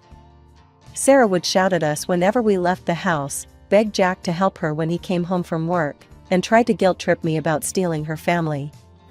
Finally, after a week of this nightmare, we got a call from Linda. "I've convinced Sarah to come home," she said, her voice tired. "I'm sorry for everything. I see now that she needs help, not enabling." True to Linda's word, Sarah packed up her tent that evening. As she drove away, I felt a weight lift off my shoulders. But the peace was short-lived. Jack found me in the nursery later that night, absently folding and refolding onesies. "Ratch," he said gently, "I've been thinking. Maybe we should sell the house. Move somewhere Sarah doesn't know about. Somewhere we can raise our baby in peace." The next few months were a whirlwind of real estate agents, packing boxes, and doctor's appointments. We found a smaller house in a quiet neighborhood across town, right next to a good school and a public library. It was perfect. Epilogue. It's been 5 years since we moved. Lily, our daughter, is a happy, healthy kindergartner, and Tommy, now a teenager, is a frequent visitor and doting cousin. Mark has found happiness with a kind woman who loves Tommy like her own. We hear from Linda occasionally. She tells us Sarah is working 2 jobs to pay off her debts and seems to be getting her life together. Part of me hopes that one day, she'll be ready to be a part of our lives again. But for now, we're content. My name's Pamela, and up until recently, I was just your average workaholic advertising specialist. I lived and breathed my job at this fancy agency in the heart of the city. You know the type, big glass building, top floor office with a view that'd make your head spin. I was good at what I did, damn good actually. The agency relied on me for pretty much everything. I was your typical career-focused woman in her early 30s. No husband, no kids, just me and my work. My tiny apartment was more like a pit stop between office hours than an actual home. I'd roll in late at night, crash for a few hours, then head right back out. Rinse and repeat. My boss, well, she was something else. Picture a 60-something woman with more ambition than empathy. She owned the agency, and boy, did she let everyone know it. Her name was Vivian, but we all called her Mrs. Crawford behind her back. To her face? It was all yes, ma'am, and right away, ma'am. One particular Monday morning, I dragged myself into the office, feeling like death warmed over. I'd caught some nasty bug over the weekend, but deadlines wait for no one, especially not in Vivian's world. I was hunched over my computer, trying to focus on the quarterly report through my fever haze, when Vivian's voice cut through the office like a knife. "Pamela, my office, now." I stumbled to her door, knowing full well what was coming. The report was late, and Vivian Crawford did not do late. "What the hell is this?" she snarled, waving a printout in my face. "You call this a report? Any 5-year-old could put together something more coherent than this garbage." "I'm sorry, Ms. Crawford," I mumbled, my head pounding. "I've been sick, Anne." "Sick?" she scoffed. "You think clients care if you're sick? You think I built this agency by taking sick days? You're useless, Pamela. Utterly useless." Her words hit me like a slap. I'd poured my heart and soul into this job for years, sacrificed everything for it. And this was what I got in return? I don't know if it was the fever or just years of pent-up frustration, but something in me snapped. Tears welled up in my eyes, and before I knew it, I was bolting out of her office, past the shocked faces of my coworkers, and into the elevator. The elevator dinged, and as the doors slid open, I came face to face with a pair of concerned brown eyes. "Hey, are you okay?" a deep voice asked. I looked up, startled by the voice. Standing there was a man about my age, with kind eyes and a concerned expression. I must have looked a sight, because his brow furrowed even deeper when he saw my face. "I'm fine," I stammered, trying to regain my composure. But the tears betrayed me, streaming down my cheeks. "You don't look fine," he said gently. "Look, I know it's none of my business, but would you like to grab a coffee? Sometimes talking to a stranger can help." I hesitated. I never did things like this, running out of work, crying in elevators, accepting invitations from strangers. But something about his genuine concern broke through my defenses. "Actually," I sniffled, "that sounds nice." We made our way to a little cafe just down the street. As we sat down with our coffees, he introduced himself as Jake. "So," he said, settling into his chair, "want to tell me what's got you so upset?" I found myself pouring out the whole story, how I'd been feeling ill, how I was behind on my work, and how my boss had torn into me. I was careful not to mention any names or specifics about the company, but I didn't hold back on describing how devastated I felt. "Wow," Jake said when I finished. "That's rough. No one deserves to be treated like that, especially when they're sick." We ended up talking for over an hour. Jake told me about his own job in finance, his hobbies, his dog. It was easy, comfortable conversation, and I found myself laughing, despite the awful morning I'd had. As we were getting ready to leave, Jake hesitated. "Listen, Pamela. I know we just met, but I'd really like to see you again. Maybe we could grab dinner sometime?" I surprised myself by saying yes without hesitation. We exchanged numbers, and as I watched him walk away, I felt a flutter of excitement in my chest.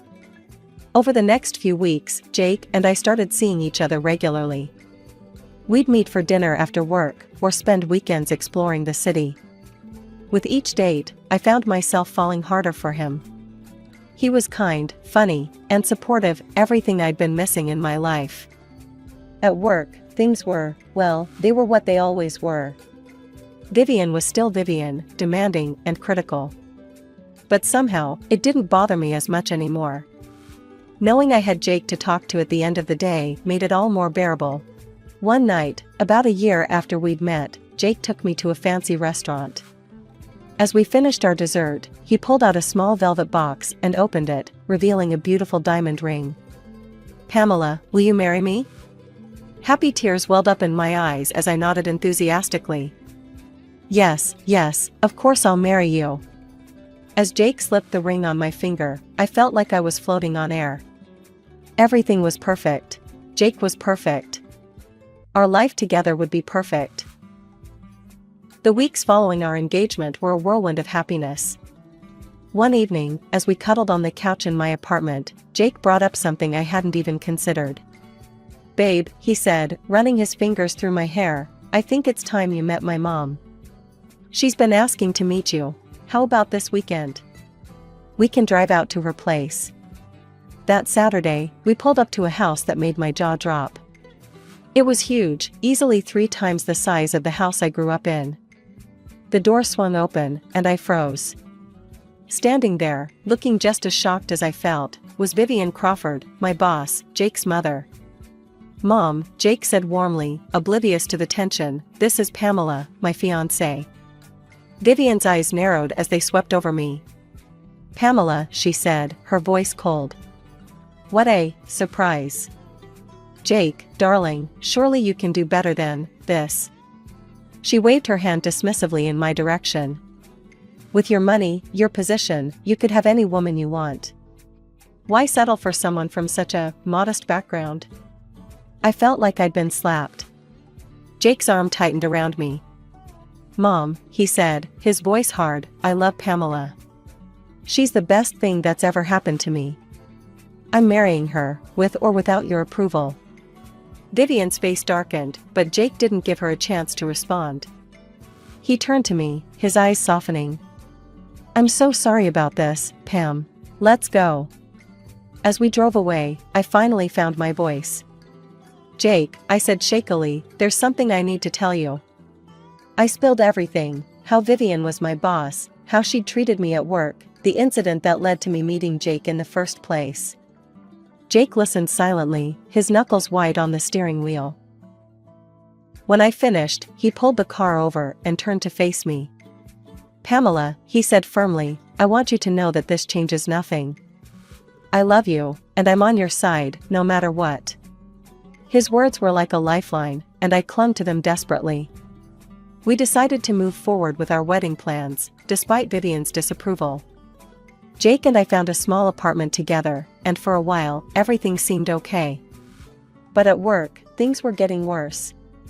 Vivian's treatment of me had always been harsh, but now it was downright cruel. She'd humiliate me in meetings, mock my ideas in front of clients, and pile on impossible deadlines. Yet she never fired me. I was too valuable to the agency, and we both knew it. I'd come home every night exhausted and demoralized. Jake was always there, supportive and loving, but I could see the toll it was taking on him too.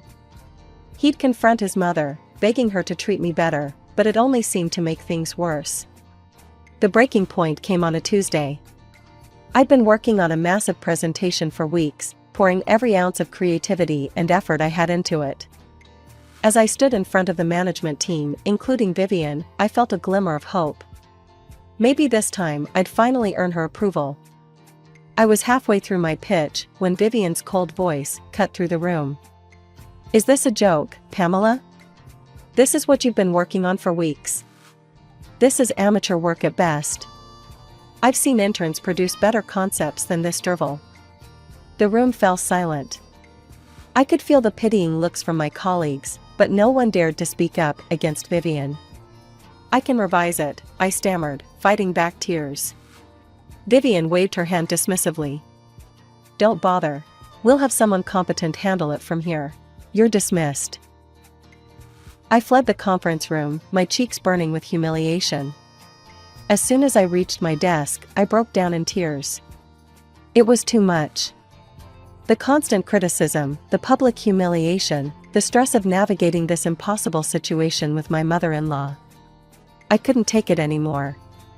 That evening, I stumbled into our apartment, still sniffling. Jake took one look at me and pulled me into a tight hug. "That's it," he said firmly. "You can't keep doing this to yourself, Pam. You need to quit. Your mental health is more important than any job." The next day, I marched into Vivian's office and handed in my resignation. Her face contorted with rage. "You ungrateful little thing," she sputtered. "After everything this agency has done for you? You're just going to abandon us?" I stood my ground, my voice steadier than I felt. "I'm sorry, but I can't continue working in this environment. My last day will be in 2 weeks." As I turned to leave, Vivian's voice stopped me cold. "You think you can just walk away? I'll make sure you never work in this industry again. You'll regret this, Pamela. Mark my words." I threw myself into job hunting, confident that my skills and experience would land me a new position quickly. But as the weeks turned into months, I started to worry. Every promising lead seemed to fizzle out at the last minute. It was as if someone was sabotaging my efforts. Finally, after nearly 6 months of searching, I landed a job at a smaller agency. It wasn't as prestigious as my old position, but I was grateful for the opportunity. As I settled into my new role, I began to feel like things were finally looking up. But fate, it seemed, had other plans. Just as I was starting to feel secure in my new job, my boss called me into his office. The moment I saw his face, I knew something was wrong. "Pamela," he said, his voice heavy with regret, "I'm afraid we have to let you go. Your work has been excellent. It's just, well, I can't say more, but my hands are tied. I'm sorry." As I packed up my desk in a daze, my phone buzzed with a text. It was from Vivian. "How does unemployment feel, dear? Perhaps now you'll learn your place." In that moment, I realized the true extent of my mother-in-law's vindictiveness. She hadn't just threatened to ruin my career, she was actually doing it. The following months were a blur of anxiety and frustration. No matter how many resumes I sent out or interviews I went to, I couldn't seem to land a job. I started picking up freelance gigs just to make ends meet, but it was barely enough to cover our bills. One afternoon, as I sat at our kitchen table, scrolling through job listings I knew would lead nowhere, my phone rang. It was Vivian. My finger hovered over the decline button, but curiosity got the better of me. "Hello?" I answered cautiously. "Pamela, dear," Vivian's saccharine voice oozed through the speaker. "I just thought I'd check in on my favorite daughter-in-law. You know, Jake's birthday is coming up soon." I froze. In all the chaos of the past few months, I'd completely forgotten about Jake's birthday. "I was thinking," Vivian continued, her voice suddenly warm, "why don't we surprise him? We could throw a party at my house. All his friends, family, it would be lovely, don't you think? It's time we put our differences aside, don't you think? Jake'd be so happy to see us getting along." As much as I wanted to refuse, I couldn't deny that Jake would love to see his mother and wife reconcile. And after everything he'd done for me, didn't he deserve a special birthday? "All right," I said hesitantly. "What did you have in mind?" Vivian's voice brightened. "Wonderful. Why don't you come over early on the day of the party? We can set everything up together. It'll be our little secret from Jake." Against my better judgment, I agreed. The day of the party arrived, and I made my way to Vivian's house, my stomach in knots. As I approached the front door, I could hear voices and laughter inside. As I stepped inside, I was shocked to see the house already full of guests. Vivian's phone was in her hand, apparently live streaming the event. "Everyone," Vivian announced loudly, her eyes gleaming with malice, "I'd like you all to greet our help for the evening." Before I could process what was happening, Vivian thrust a maid's uniform into my hands. "Here you go, dear. The kitchen's that way. Chop chop, these guests won't serve themselves." I stood there, stunned, as the room fell silent.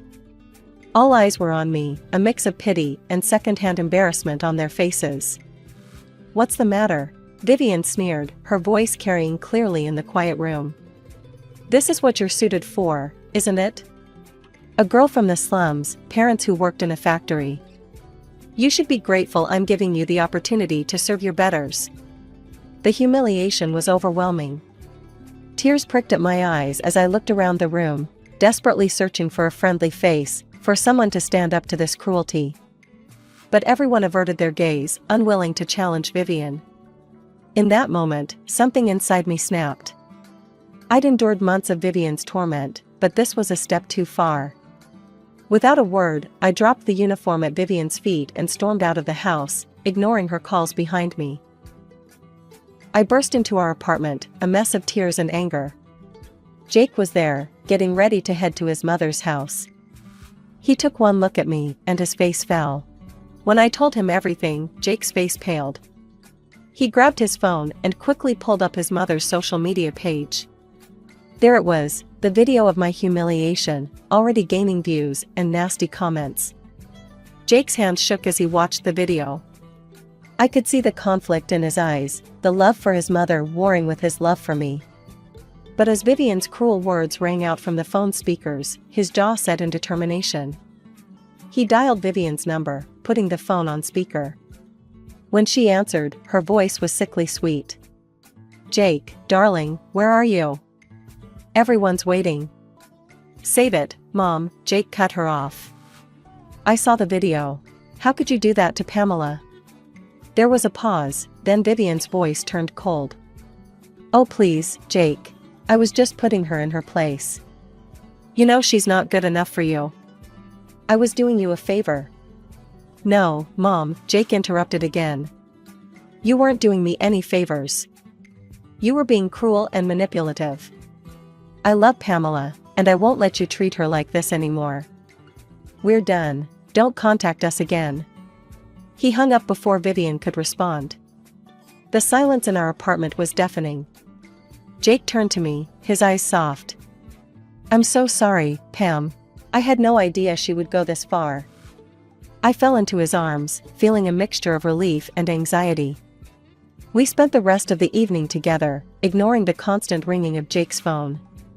It was only the next morning that we realized the full extent of Vivian's retaliation.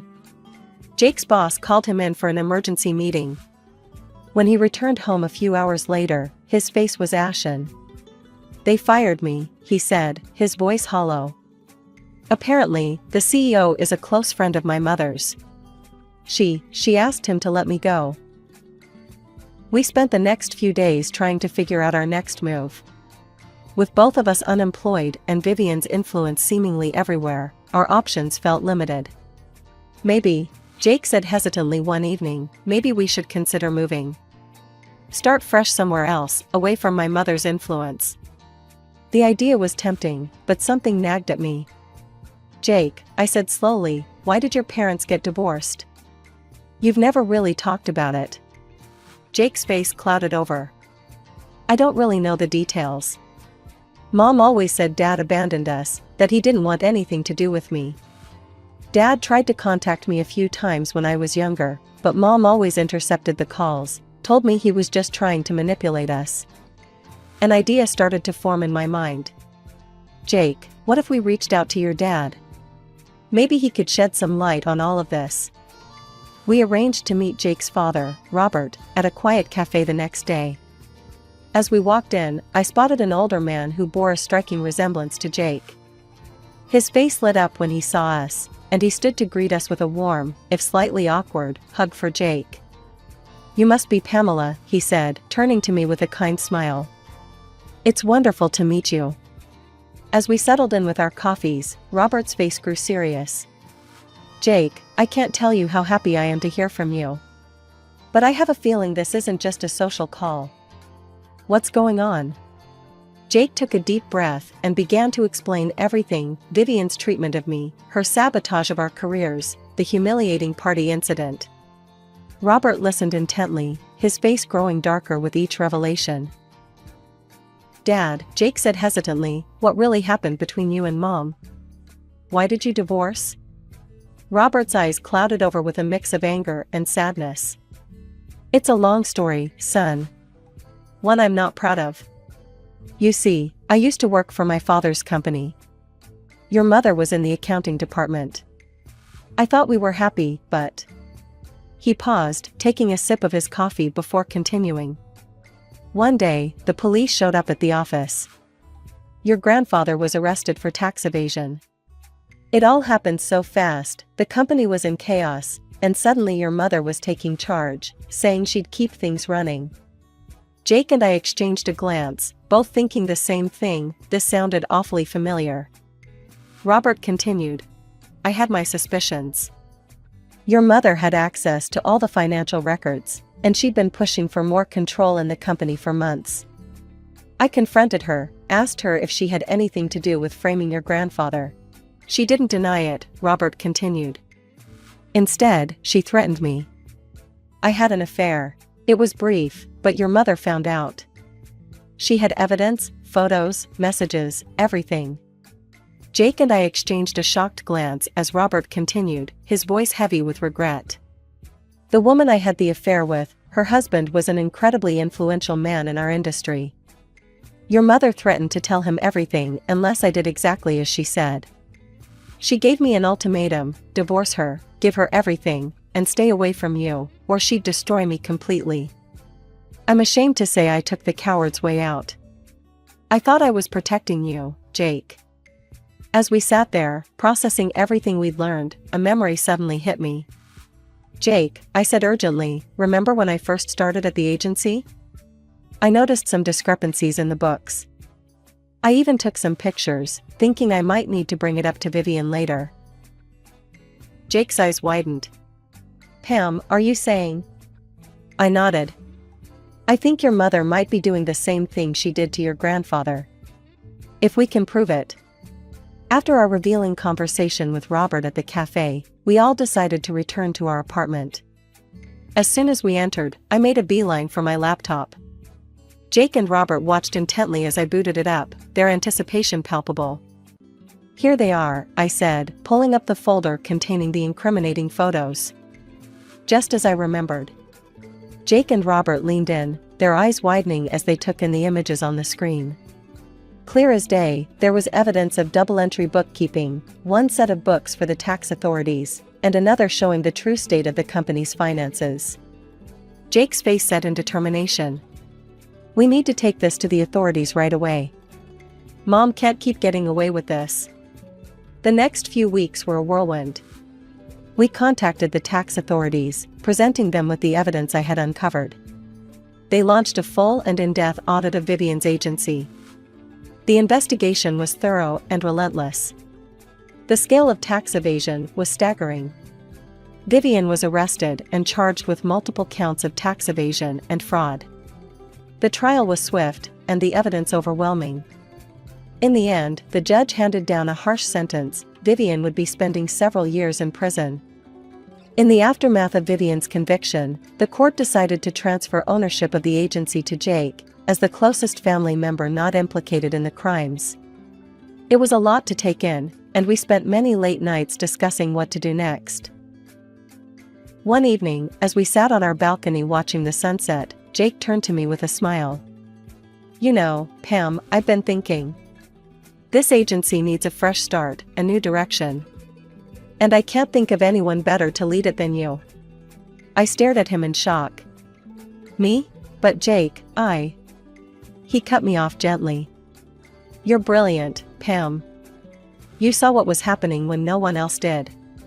You have the skills, the vision, and the integrity to turn this agency into something we can be proud of. What do you say? Will you be our new executive director? Tears welled up in my eyes as I nodded, too overwhelmed to speak. After everything we'd been through, after all the times Vivian had tried to tear me down, here I was, being offered the chance to lead the very agency she had used to torment me. The next few months were busy as we restructured the agency. We implemented strict ethical guidelines, rebuilt client relationships, and created a work environment based on respect and creativity.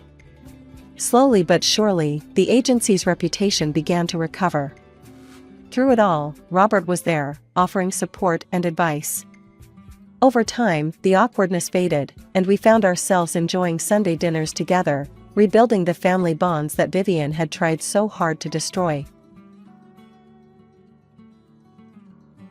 The name's Rachel, and I'm the oldest of 2 daughters. From as far back as I can remember, I was the serious one, the independent one. My sister Lily? She was the complete opposite. Growing up, our house was always filled with noise. Lily's laughter, Mom and Dad's doting words, the constant buzz of the latest pop songs. Me? I preferred the quiet corners, nose buried in a book or scribbling away at my homework. Birthdays and holidays were a stark reminder of how different Lily and I were. While she'd tear through her gifts, squealing with delight at the latest trendy clothes or gadgets, I'd carefully set aside the money I received. What are you saving for this time, Ratch? Dad would ask, a hint of pride in his voice that never quite reached his eyes. A laptop for studying, I'd reply. The library computers are always full. He'd nod, but I could see the disconnect. They never quite understood why I didn't want the things other girls my age did. Lily, on the other hand, was a whirlwind of ever-changing styles and demands.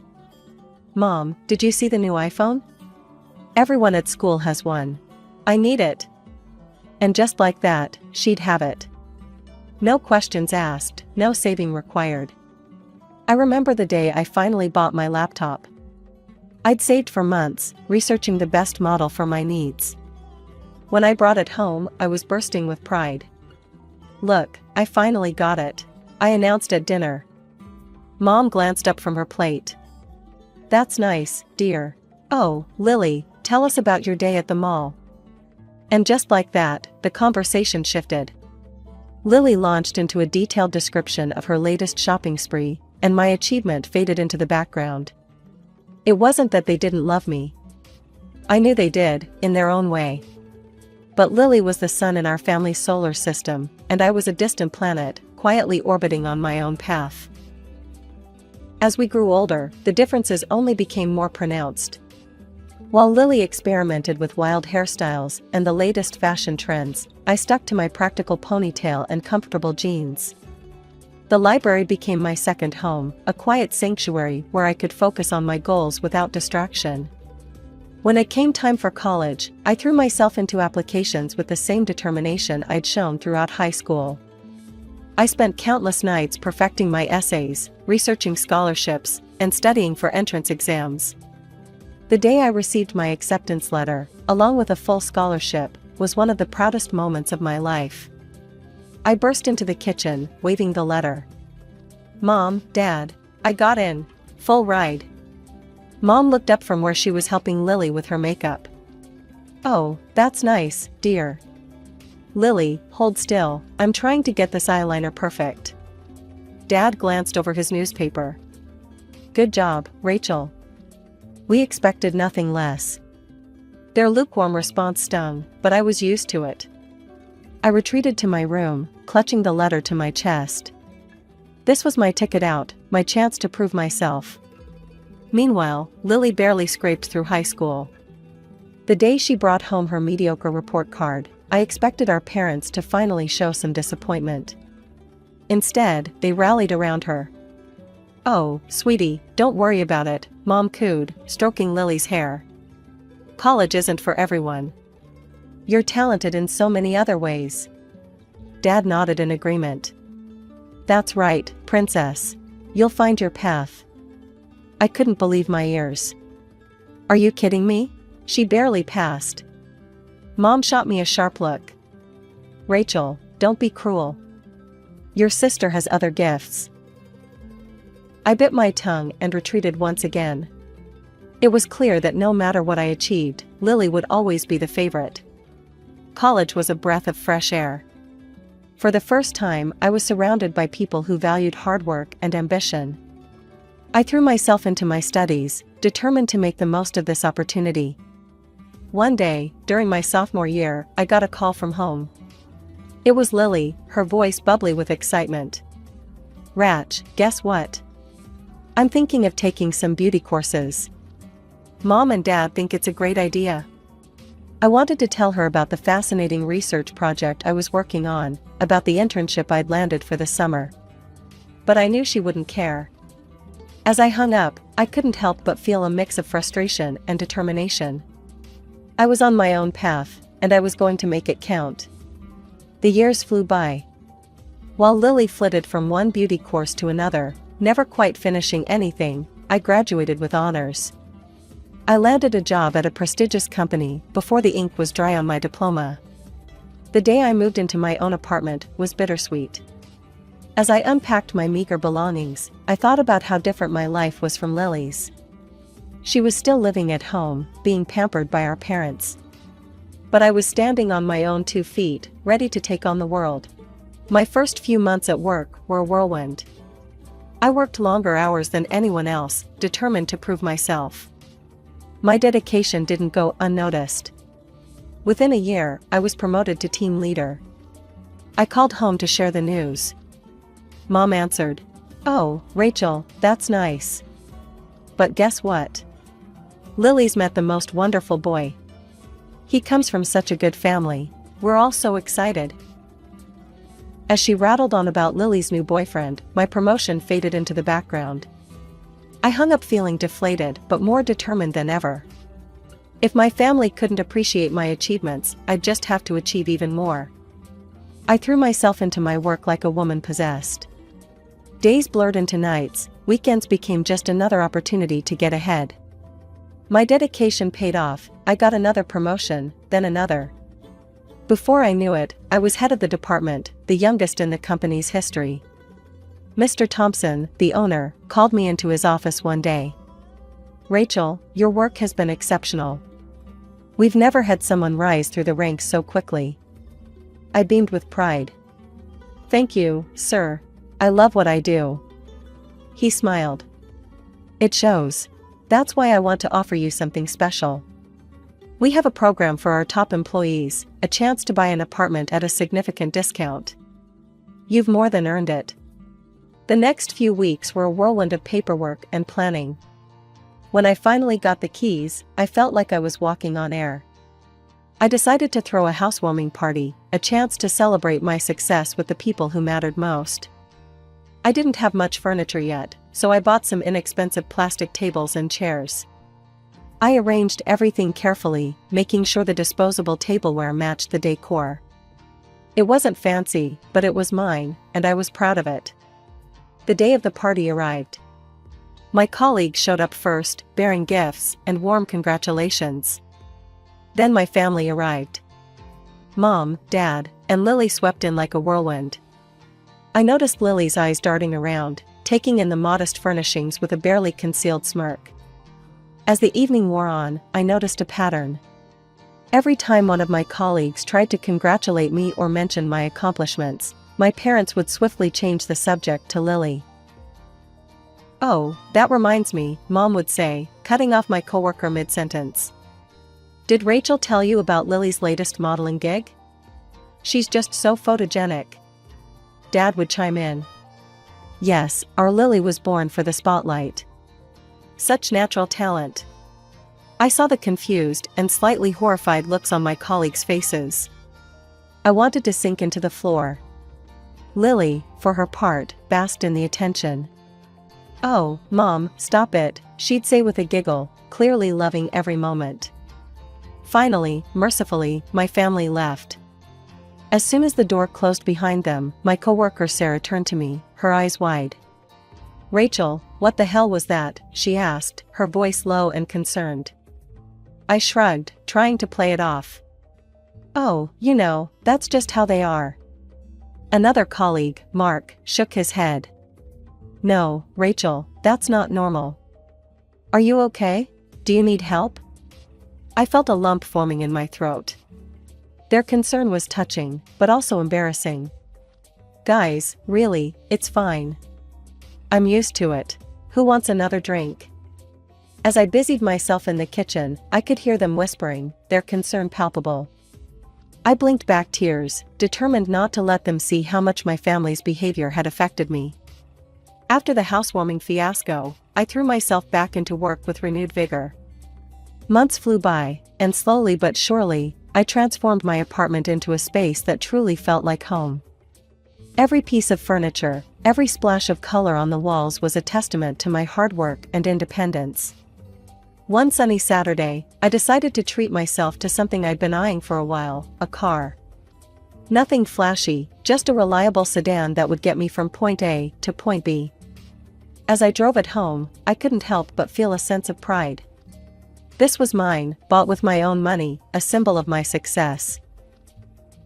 I hadn't planned on telling my family, but news travels fast. The phone rang that evening, and Lily's voice chirped through the speaker. "Rach, I heard you bought a car." "That's nice," she said, her tone suggesting it was anything but. "You know, you're really doing this the hard way. All this working and saving, it's so unnecessary." I felt my hackles rise. "What do you mean?"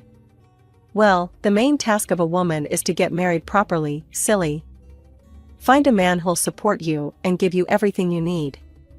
Why work yourself to the bone when you could have it all handed to you? I was speechless for a moment. Was she serious? Lily, that's not. I mean, I want to earn things for myself. I'm proud of what I've accomplished. She laughed, a tinkling sound that grated on my nerves. Oh, Ratch, always the difficult one. Well, you'll see. I'll show you how it's done. Before I could respond, she had hung up. I stared at the phone, a mix of anger and disbelief swirling in my gut. How could we see the world so differently? A few months later, I got my answer. Lily called, her voice bubbling with excitement. Rachel, you'll never guess what happened. I'm getting married. His name is Robert. He's absolutely loaded, Ratch. His parents are paying for the whole wedding. It's going to be gorgeous. As she rattled off details about dresses and flowers and guest lists, I felt a strange hollowness in my chest. This was what she had been working towards, I realized. This was her version of success. The day of the wedding arrived all too soon. I stood in the grand hall, feeling out of place among the glittering guests. Lily was radiant in her designer gown, and our parents couldn't stop gushing. I sipped my champagne, trying to quell the bitterness rising in my throat. Had they ever looked at me with such pride? Had they ever been this happy for my accomplishments? As the evening wore on, I felt more and more like an outsider. Lily was in her element, charming guests and basking in the attention. Our parents flitted about, proudly introducing themselves as the parents of the bride. As I drove home in my modest car, to my modest apartment that I'd worked so hard for, I couldn't help but wonder, had I made the right choices? Was Lily right? Had I chosen the harder path? But then I thought about my job, my achievements, the sense of pride I felt every time I accomplished something on my own. No, I decided. My path might be harder, but it was mine. And that made all the difference. After Lily's wedding, life settled into a new rhythm. Work kept me busy, but my mother's frequent calls became an unwelcome interruption. Every conversation was the same. Rachel, darling, Mom would start, her voice dripping with false sweetness. You'll never believe what Lily's been up to. I'd brace myself as she launched into another tale of Lily's fabulous new life. She's been invited to the most exclusive gatherings. Can you believe it? Our Lily, rubbing elbows with high society. One day, after a particularly trying call, I couldn't hold back anymore. Mom, that's great for Lily, but don't you want to know what's going on in my life? There was a pause. Oh, honey, she said, her tone patronizing. Of course we care. But you really should learn from your sister. Be more beautiful, get things easily. Why work all day for pennies when you could have it all? A few weeks later, an invitation arrived. Lily and Robert were having a housewarming party for their new luxury apartment, a gift from his parents, of course. The night of the party, I stood outside their building, feeling small. I smoothed down my simple dress and took a deep breath before heading in. The apartment was stunning. Every surface gleamed, every piece of furniture looked like it cost more than my yearly salary. My parents were already there, cooing over every detail. I tried to blend into the background, but Lily spotted me. She sauntered over, champagne flute in hand. Rachel, so glad you could make it, she said, her eyes scanning my outfit critically. I hope you're taking notes. This is how a housewarming should be done. None of that plastic furniture and disposable dish nonsense like at your place. I felt my cheeks burn. Lily, that's... But she was already moving on, leaving me with the sting of her words. The weeks that followed were a parade of Lily's extravagance. She seemed to buy everything in sight, always the most expensive option. Then came the car. I was leaving work one evening when a sleek sports car pulled up beside me. The window rolled down, revealing Lily's smug face. Like it? She preened. Just a little gift from Robert. Thought I'd take it for a spin. I glanced at my reliable but unremarkable sedan. It's very nice, Lily. She followed my gaze and laughed. Oh, Rachel. Always settling for less. You'll always be working for others, while I live the good life. Tada. 2 years flew by in a blur of spreadsheets, meetings, and promotions. While I climbed the corporate ladder, Lily seemed content to climb from one shopping spree to the next. Our paths couldn't have been more different, but I'd made my peace with it. Or so I thought. It was a regular Tuesday when my world tilted on its axis. Mom called, her voice uncharacteristically shaky. Rachel, it's Lily. She's back home. Robert left her. He said she was too shallow, too focused on spending his money. Called her stupid, can you believe it? He had her sign a prenup, so she's got nothing. I felt a mix of emotions, shock, concern, and if I'm being honest, a tiny flicker of vindication. I squashed it down immediately, ashamed of myself. I'm coming over, I said, already grabbing my keys. When I arrived at my parents' house, it was like walking into a war zone. I could hear Lily's screams from the driveway. Inside, it was worse. Lily was in the living room, mascara streaking down her face, her designer clothes torn.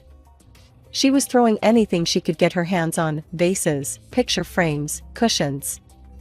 He can't do this to me, she shrieked. I'm Lily, I'm beautiful, I'm perfect. Mom and Dad fluttered around her, trying to calm her down. Sweetie, please, Mom pleaded. We'll figure this out. Daddy will buy you a new dress, won't you, dear? Dad nodded frantically. Of course, princess, anything you want. I stood there, watching this scene unfold, feeling like I was in some bizarre alternate reality. This couldn't be happening. This wasn't how life was supposed to work, was it? As the days passed, Lily's tantrums didn't subside. She'd cry for hours, then scream, then demand expensive gifts to make herself feel better. Our parents, ever eager to please their favorite, complied with every request. One evening, after a particularly bad episode, I couldn't hold my tongue anymore. Maybe, I said cautiously, Lily should consider getting a job? It might help her appreciate the value of money and give her something to focus on besides all this. The room went dead silent. Then all hell broke loose. Lily's face contorted in rage. A job like you? Slaving away day after day like some peasant? She burst into tears and ran upstairs, slamming her door so hard the house shook. Before I could process what had happened, Mom and Dad rounded on me. How dare you? Mom hissed. Your sister is going through a terrible time, and you suggest she lower herself to your level? But I didn't mean, I tried to explain, but they weren't listening. Get out, Dad said, his voice cold. Get out of this house right now. Mom pointed to the door. Out. And don't come back until you can be supportive of your sister. In a daze, I grabbed my purse and left. As I walked into my apartment, my sanctuary, I felt a strange mix of emotions. Sadness at being rejected by my family, anger at their blindness to Lily's faults, and oddly, a sense of relief. For the first time, I saw clearly how toxic my family dynamic had been all these years. Life has a funny way of throwing curveballs when you least expect them. Just days after the blowout with my family, I received news that left me speechless. I'd won a company contest. The prize? A 4-month around-the-world cruise. In a moment of weakness, or perhaps hope, I called my parents. Maybe this good news would bridge the gap between us. Mom, Dad, you won't believe it. I want to cruise around the world. The silence on the other end was deafening. Then, my mother's cold voice cut through. Rachel, how can you be so selfish? Your sister is going through a terrible time, and you're bragging about vacations? I felt like I'd been slapped. I'm not bragging, I just thought. Mom interrupted. If you had any decency, you'd give that ticket to Lily. She needs a change of scenery. You can stay home and work, like you always do. Something snapped inside me. Years of pent-up frustration came pouring out. No, I said firmly. I won this trip. I earned it. I'm not giving it up because Lily made poor life choices. I'm going. The next few weeks were a whirlwind of preparation. I packed my bags, put my affairs in order, and on the day of departure, I turned off my phone. For the first time in years, I felt truly free. The cruise was everything I'd dreamed of and more. I watched sunsets in the Mediterranean, explored ancient ruins in Greece, marveled at the bustling streets of Hong Kong. For 4 glorious months, I was just Rachel, not the responsible older sister, not the family disappointment. Just me. But all good things must come to an end. As the ship docked back home, reality came crashing back. I turned on my phone, bracing myself for the barrage of messages. Surprisingly, there were only a few missed calls from my parents. Feeling lighter than I had in years, I headed home. But as I approached my apartment door, I heard noises inside. My heart raced. Had someone broken in? I cautiously opened the door, only to find myself face to face with Lily.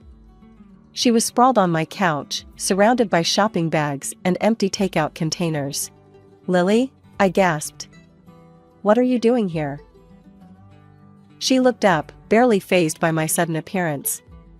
"Oh, you're back. Finally." I stood there, key still in hand, trying to process the scene before me. "How did you get in here?" Lily rolled her eyes. "Don't be dense, Rachel. I used the spare keys you gave Mom and Dad. I needed a change of scenery. Everything at home reminded me of, you know." I stood there, staring at Lily, trying to process everything. This was too much. I needed air. "I'm going to the store," I muttered, grabbing my car keys and heading for the door. But when I reached the parking lot, my car was nowhere to be seen. Panic rising, I called my parents.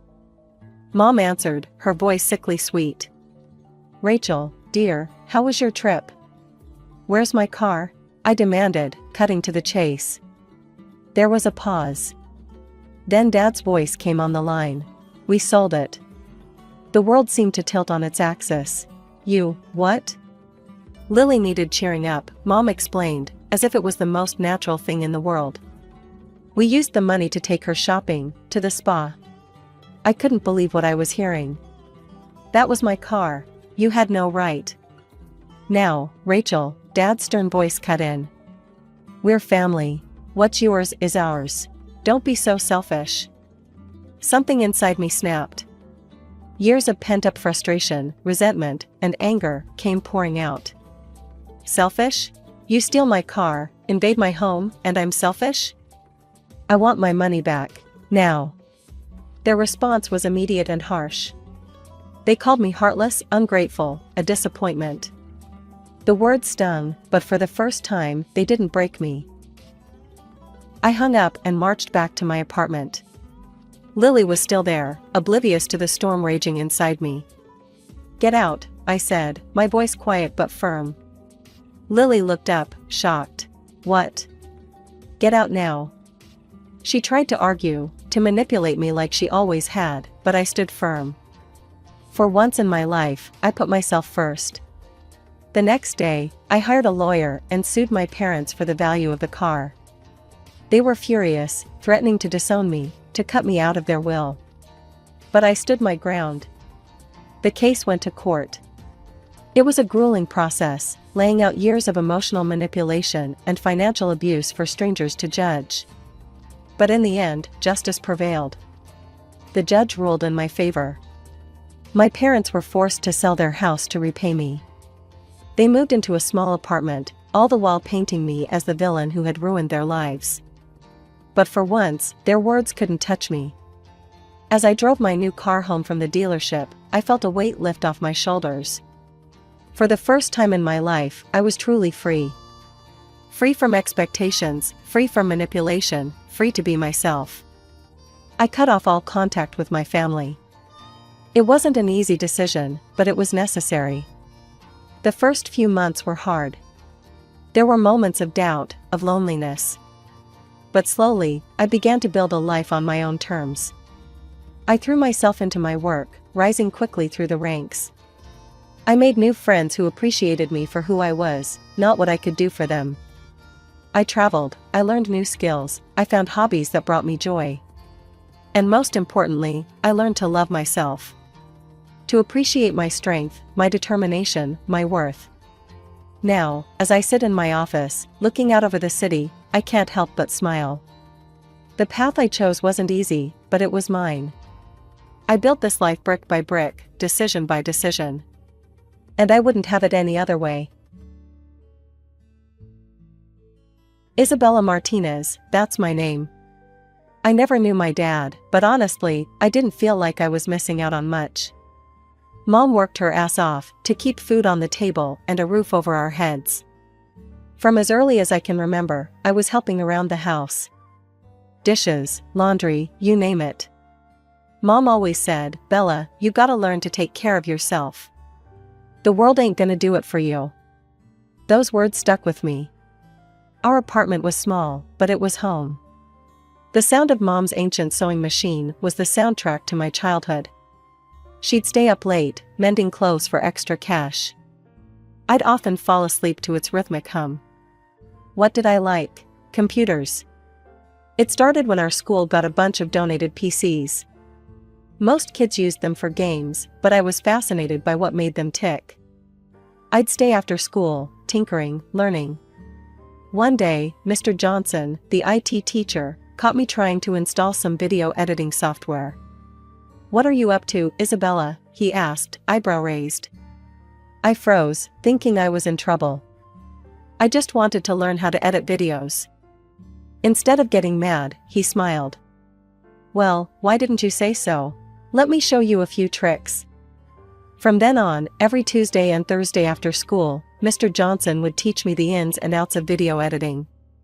At home, I'd practice on our old, wheezing computer. As high school graduation approached, reality hit hard. College wasn't in the cards for me. The day after graduation, I marched into WKLP, our local TV station. The receptionist looked at me like I was crazy when I asked about job openings, but pointed me towards the HR office. 3 interviews and 1 practical test later, I had my first real job. Assistant video editor. The pay wasn't great, but it was a start. For the next 2 years, I worked my ass off. Weekdays at the station, weekends doing freelance gigs. Every penny I could spare went into my college fund. It was exhausting, but I was determined. Then, on a rare night out with Lisa and Carlos, everything changed. We were at this house party, some friend of a friend thing. That's where I met him, Ryan Thompson. He wasn't what you'd call classically handsome. Kinda nerdy, with thick-rimmed glasses and a slightly crooked smile. But when he started talking about his work in software development, his whole face lit up. I was intrigued. As the party wound down, Ryan asked for my number. I hesitated for a second, then thought, what the hell, and gave it to him. The next few months were like a whirlwind. Ryan and I started dating, and it was nice. Different from what I expected, but in a good way. One night, as we were walking home from a movie, Ryan proposed to me, and I agreed. The wedding was small but beautiful. My mom cried happy tears, and Ryan's parents, Linda and Robert, they surprised me. I'd been nervous about meeting them, given the whole wealthy family thing. But they were warm and welcoming from the start. The first 2 years of our marriage were good. Not perfect, but good. We had our own place, a cozy apartment not far from the TV station where I still worked. Ryan had his job at some big tech firm, and things were comfortable. We traveled a bit, mostly weekend trips around the country. It was more than I'd ever done growing up, and I loved every minute of it. Seeing new places, trying new foods, it was like a whole new world had opened up to me. But then, things started to change. It started with the little things. Ryan would sigh when I talked about work, or roll his eyes when I got excited about a new editing technique I'd learned.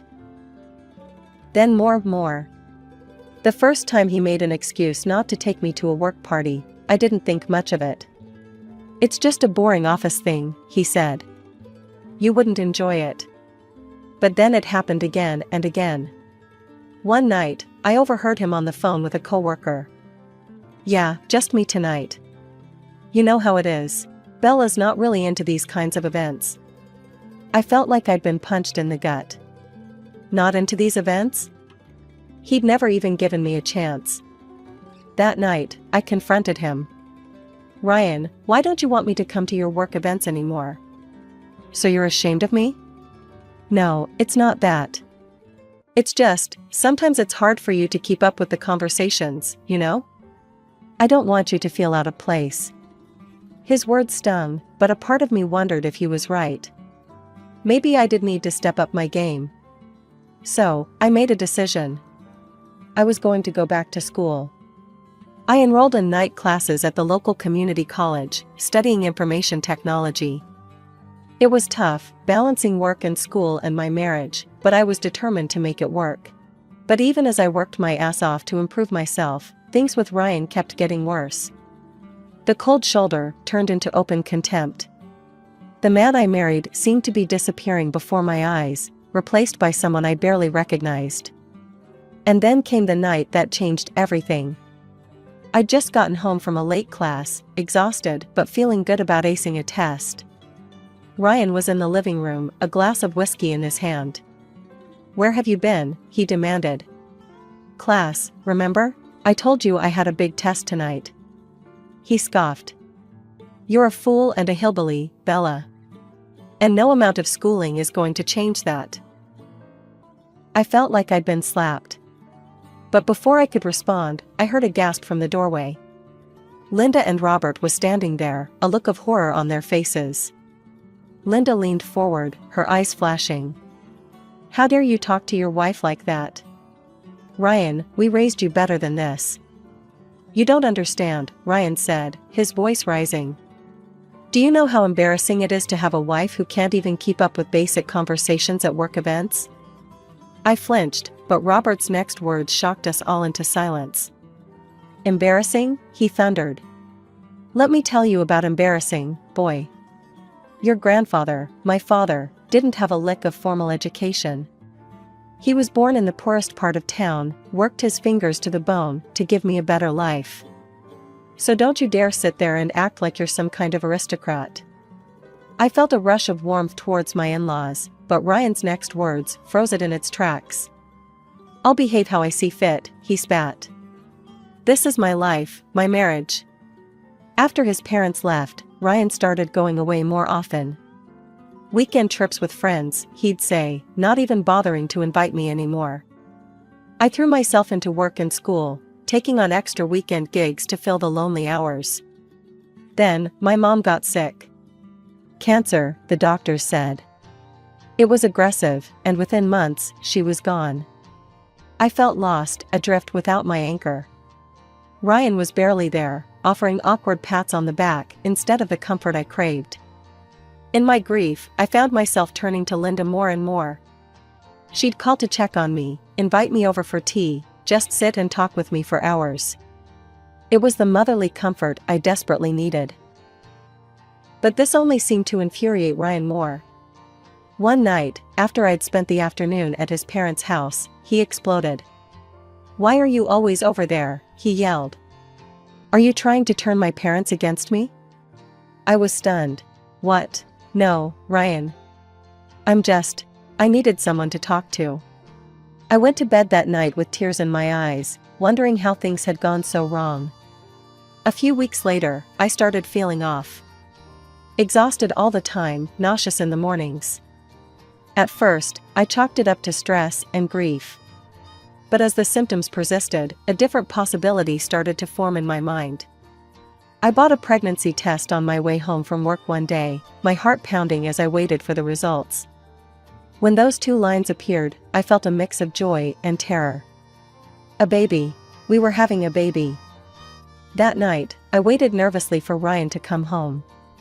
When he finally walked through the door, I took a deep breath. Ryan, we need to talk. I'm pregnant. The look on his face wasn't joy, or even surprise. It was pure fury. Pregnant? He spat. Are you kidding me? We can't have a baby now. Get an abortion, Bella. That's final. I fled the apartment, tears streaming down my face. Without thinking, I found myself at Linda and Robert's doorstep. When Linda opened the door and saw my face, she immediately pulled me into a hug. Through my sobs, I told them everything. About the pregnancy, about Ryan's reaction. I've never seen Robert look so angry, or Linda so determined. You listen to me, Isabella, Linda said, holding my face in her hands.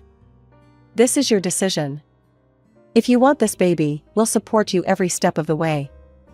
Ryan be damned. The next few months were a blur of doctor's appointments, work, and growing tension at home. Ryan barely spoke to me, spending most of his time out with friends. I focused on my job, squirreling away every extra penny I could for the baby. One afternoon, I had a doctor's appointment to get some routine tests done. I'd taken half a day off work and was looking forward to a quiet evening at home afterward. As I pulled into our apartment complex, I noticed Ryan's car in the parking lot. Strange, he was usually at work at this hour. I climbed the stairs to our apartment, fumbling with my keys. As I opened the door, I heard Ryan's voice. I'll be there in a minute, babe. Just grabbing my overnight bag. My heart started racing. I stepped inside, and there was Ryan, packing a suitcase. Who were you talking to? Where are you going? Before he could answer, I heard a car horn honk outside. Ryan cursed under his breath and grabbed his bag. I don't have time for this. We'll talk when I get back. I followed him down to the parking lot, demanding answers. And that's when I saw her. Sitting in the passenger seat of Ryan's car was a woman. She was beautiful, with long blonde hair and perfect makeup. And she was very, very pregnant. As I stood there, frozen in shock, she got out of the car. She walked towards me with a smug smile on her face. So, you must be Isabella, she said, her voice dripping with fake sweetness. I'm Melissa, Ryan's girlfriend. I turned to Ryan, who couldn't even meet my eyes. Is this true? I asked, my voice barely above a whisper. He nodded, still not looking at me. I felt a surge of anger and disgust. Aren't you ashamed? I asked Melissa, my voice shaking. He's married. We're having a baby too. Melissa's smile turned cold. Ashamed? No, honey, I had to fight for my happiness, and you've already lost this battle. It's not my fault you couldn't keep your man satisfied. I turned to Ryan, fury replacing my shock. How could you do this? To me, to our baby? He finally looked at me, his face a mask of indifference. Come on, Bella, we both know this marriage was a mistake. I never loved you. You were convenient. A good housekeeper, someone to keep the bed warm. But Melissa, she's my soulmate. She's smart, educated.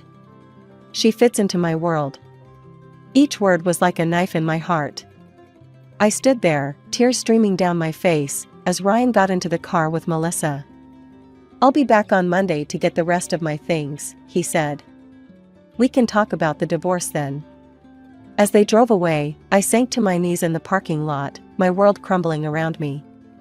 I picked up my phone with shaking hands and dialed Linda's number. When they arrived at my apartment that night, Linda took one look at my tear-stained face and pulled me into a fierce hug. I listened, numb, as Robert berated Ryan over the speakerphone. His words were sharp, cutting. How dare you treat your wife this way, he thundered. The woman carrying your child. Ryan's voice came through, defensive and cold. Dad, you don't understand. Melissa is. Don't you dare mention that woman's name. Linda cut in. We will never accept her, do you hear me? Never. There was a pause, then Ryan's voice, eerily calm. Fine, I don't need your acceptance. I don't need you at all, I have Melissa now, and that's all I need. The next few months were a whirlwind. With Linda and Robert's help, I found a small apartment closer to them.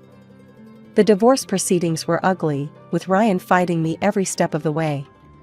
But in the end, it was done. I was free of him, at least legally.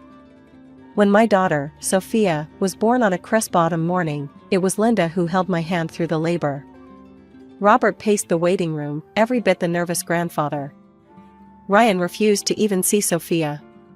When I took him to court for child support, he had the audacity to demand a paternity test. I agreed, knowing the truth. The results came back, confirming what I already knew: Sophia was his. The court ordered him to pay alimony, but I knew better than to count on his support. The years that followed were challenging, but also filled with unexpected joy. I threw myself into my studies, finally earning my degree in information technology. At work, my dedication paid off with a promotion to senior editor. But the real blessings were Linda and Robert. They embraced their role as grandparents with a fervor that sometimes brought tears to my eyes. Weekends were filled with trips to the park, family dinners, and impromptu movie nights. They were the family I'd always dreamed of, and Sophia adored them. 5 years flew by in a blur of bedtime stories, scraped knees, and proud moments. Sophia was growing into a smart, kind little girl, with her grandmother's smile and her grandfather's curiosity. Then, one ordinary Tuesday, everything changed again. Robert collapsed at home. The diagnosis was grim: advanced pancreatic cancer. The doctors gave him months, maybe weeks. I threw myself into helping Linda care for him. Work, Sophia, my own needs, everything took a back seat. Robert had been more of a father to me than my own had ever been, and I was determined to be there for him until the end. Despite our best efforts, despite the treatments and the prayers, Robert slipped away from us 3 months later. I held Linda as she wept, feeling as though I'd lost my own father. At the funeral, I stood between Linda and Sophia, our hands linked. Ryan didn't show up. I hadn't really expected him to, but his absence was a stark reminder of how far he'd fallen. As the weeks passed, Linda's health began to decline rapidly. The loss of Robert seemed to have drained her will to live. She became frail, often confused, and prone to long bouts of silence.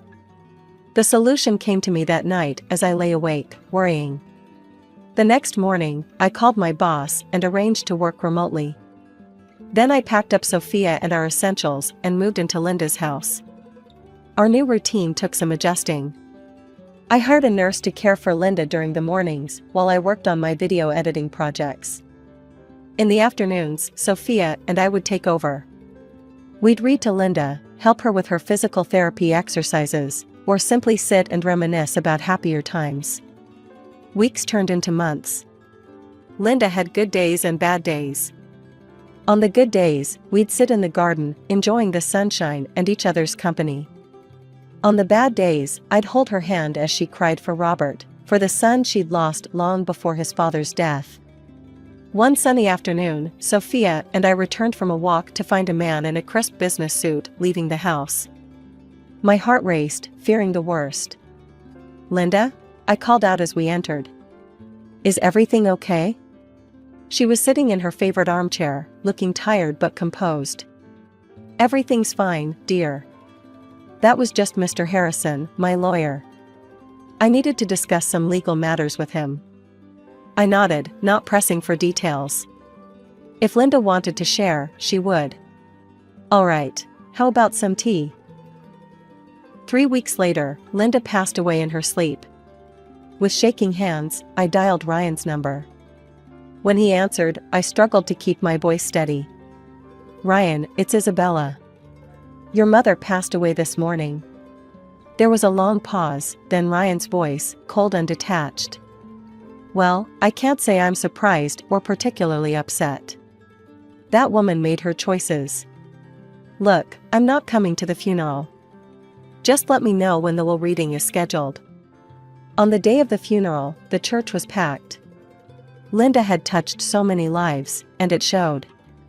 As I stood at the pulpit to deliver the eulogy, with Sophia holding my hand, I looked out at the sea of faces. Friends, neighbors, colleagues, all there to say goodbye to a woman who had loved so fiercely and been loved in return. Ryan's absence was a palpable void, a reminder of the tragedy that had torn this family apart. But as I began to speak, sharing memories of Linda's kindness, her strength, her unwavering love, I realized something profound. Family isn't always about blood. Sometimes, it's about choice. And Linda had chosen to love me, to love Sophia, even when her own son had turned his back on us all. As we laid Linda to rest beside Robert, I made a silent promise. I would honor her memory by living with the same love and grace she had shown me. And I would make sure Sophia grew up knowing the incredible grandparents she had been blessed with, even if their time together had been all too brief. A few days after we laid Linda to rest, I received a call from Mr. Harrison, Linda's lawyer. "Mrs. Thompson, it's time to read the will. Can you come to my office tomorrow at 10 a.m.? I've already contacted Mr. Thompson. He'll be there." The next morning, I arrived at the law office, my stomach in knots. I took a deep breath and walked in. Ryan was there with Melissa, both dressed expensively and wearing matching scowls. Melissa's eyes raked over me, her lip curling in disdain. "Let's begin," Mr. Harrison said, opening a folder. As he read, I watched Ryan's face. At first, he looked bored, then confused, and finally, as realization dawned, furious. "This can't be right," he interrupted. "Read it again." Mr. Harrison sighed. "Mr. Thompson, it's quite clear. Your mother has left all her property, including the house, to Isabella Thompson and her daughter, Sophia." Ryan rounded on me. "You," he snarled. "You manipulated my mother, you gold-digging scum. Well, enjoy it while you can. I'm kicking you out of that house today." As they stormed out, Melissa paused at the door. "You might have won this round," she hissed, "but trust me, we're not done." I sat there, shell-shocked, as Mr. Harrison explained the details of the will. It wasn't just the house. Linda had left everything to Sophia and me, her savings, her investments, everything. "She wanted to ensure you and Sophia would be taken care of," Mr. Harrison said gently. "Linda loved you both very much." Tears welled up in my eyes. Even after she was gone, Linda was still looking out for us. But Ryan was true to his word. The harassment started that very night, incessant phone calls, threats, promises to destroy me. I changed my number, but it didn't stop. Then came the intimidation. Men would approach us on the street, making vague threats about paying what we owed. Sophia was terrified, clinging to me whenever we left the house. One day, as a man was making his usual threats, I discreetly hit record on my phone. As soon as he left, I went straight to the police station. The investigation moved quickly. With my recording and testimony, along with statements from neighbors who had witnessed the harassment, the police built a solid case against Ryan. When confronted with the evidence, Ryan's hired thugs quickly turned on him, confirming he had paid them to scare us. I'll never forget the look on Ryan's face when the officer slapped the handcuffs on him. In the end, I was granted a restraining order against Ryan. He wasn't allowed within 500 feet of Sophia or me, or to contact us in any way. That night, as I tucked Sophia into bed, I looked around the room that had once been Linda's sewing room. Now it was filled with stuffed animals and children's books, a testament to the new life we were building. "Grandma and Grandpa are watching over us," Sophia mumbled sleepily, clutching the teddy bear Robert had given her on her 3rd birthday. "Yes, they are," I whispered, kissing her forehead. "And they'd be so proud of you, my brave girl." Life had finally settled into a peaceful rhythm. Sophia was thriving in school, and I had recently been promoted to deputy director at the TV station. Linda and Robert's legacy had given us security, but I was determined to build our own success. One sunny afternoon, as I left work, a familiar figure stepped out from behind a parked car. Melissa, Ryan's wife, looked nothing like the polished woman I remembered. Her hair was disheveled, her eyes red-rimmed. "Isabella, please," she said, her voice breaking. "I need your help." I tensed, ready for another confrontation, but her next words caught me off guard. "Our son is sick. He needs surgery. Please, we need money. Just half of the inheritance." "You don't need it all, do you?" Something felt off. "What's wrong with him?" I asked cautiously. Melissa's eyes darted around. It's his heart. No, his kidneys. The doctors say." As she fumbled through her explanation, I remembered our first encounter, her smug smile as she declared victory in our battle. A cold clarity washed over me. You know, Melissa, I said calmly, someone once told me that I had to fight for my happiness. And it looks like you've already lost this battle. Her face transformed, the mask of desperation replaced by fury. You scum, she spat.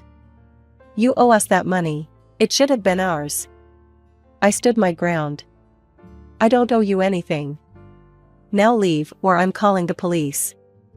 As I walked away, her curses fading behind me, I felt a sense of closure. The last tie to my old life had been severed. That night, I made a decision. It was time for a fresh start. I sold Linda's house and bought a new one in a different neighborhood. Somewhere Ryan and Melissa wouldn't find us.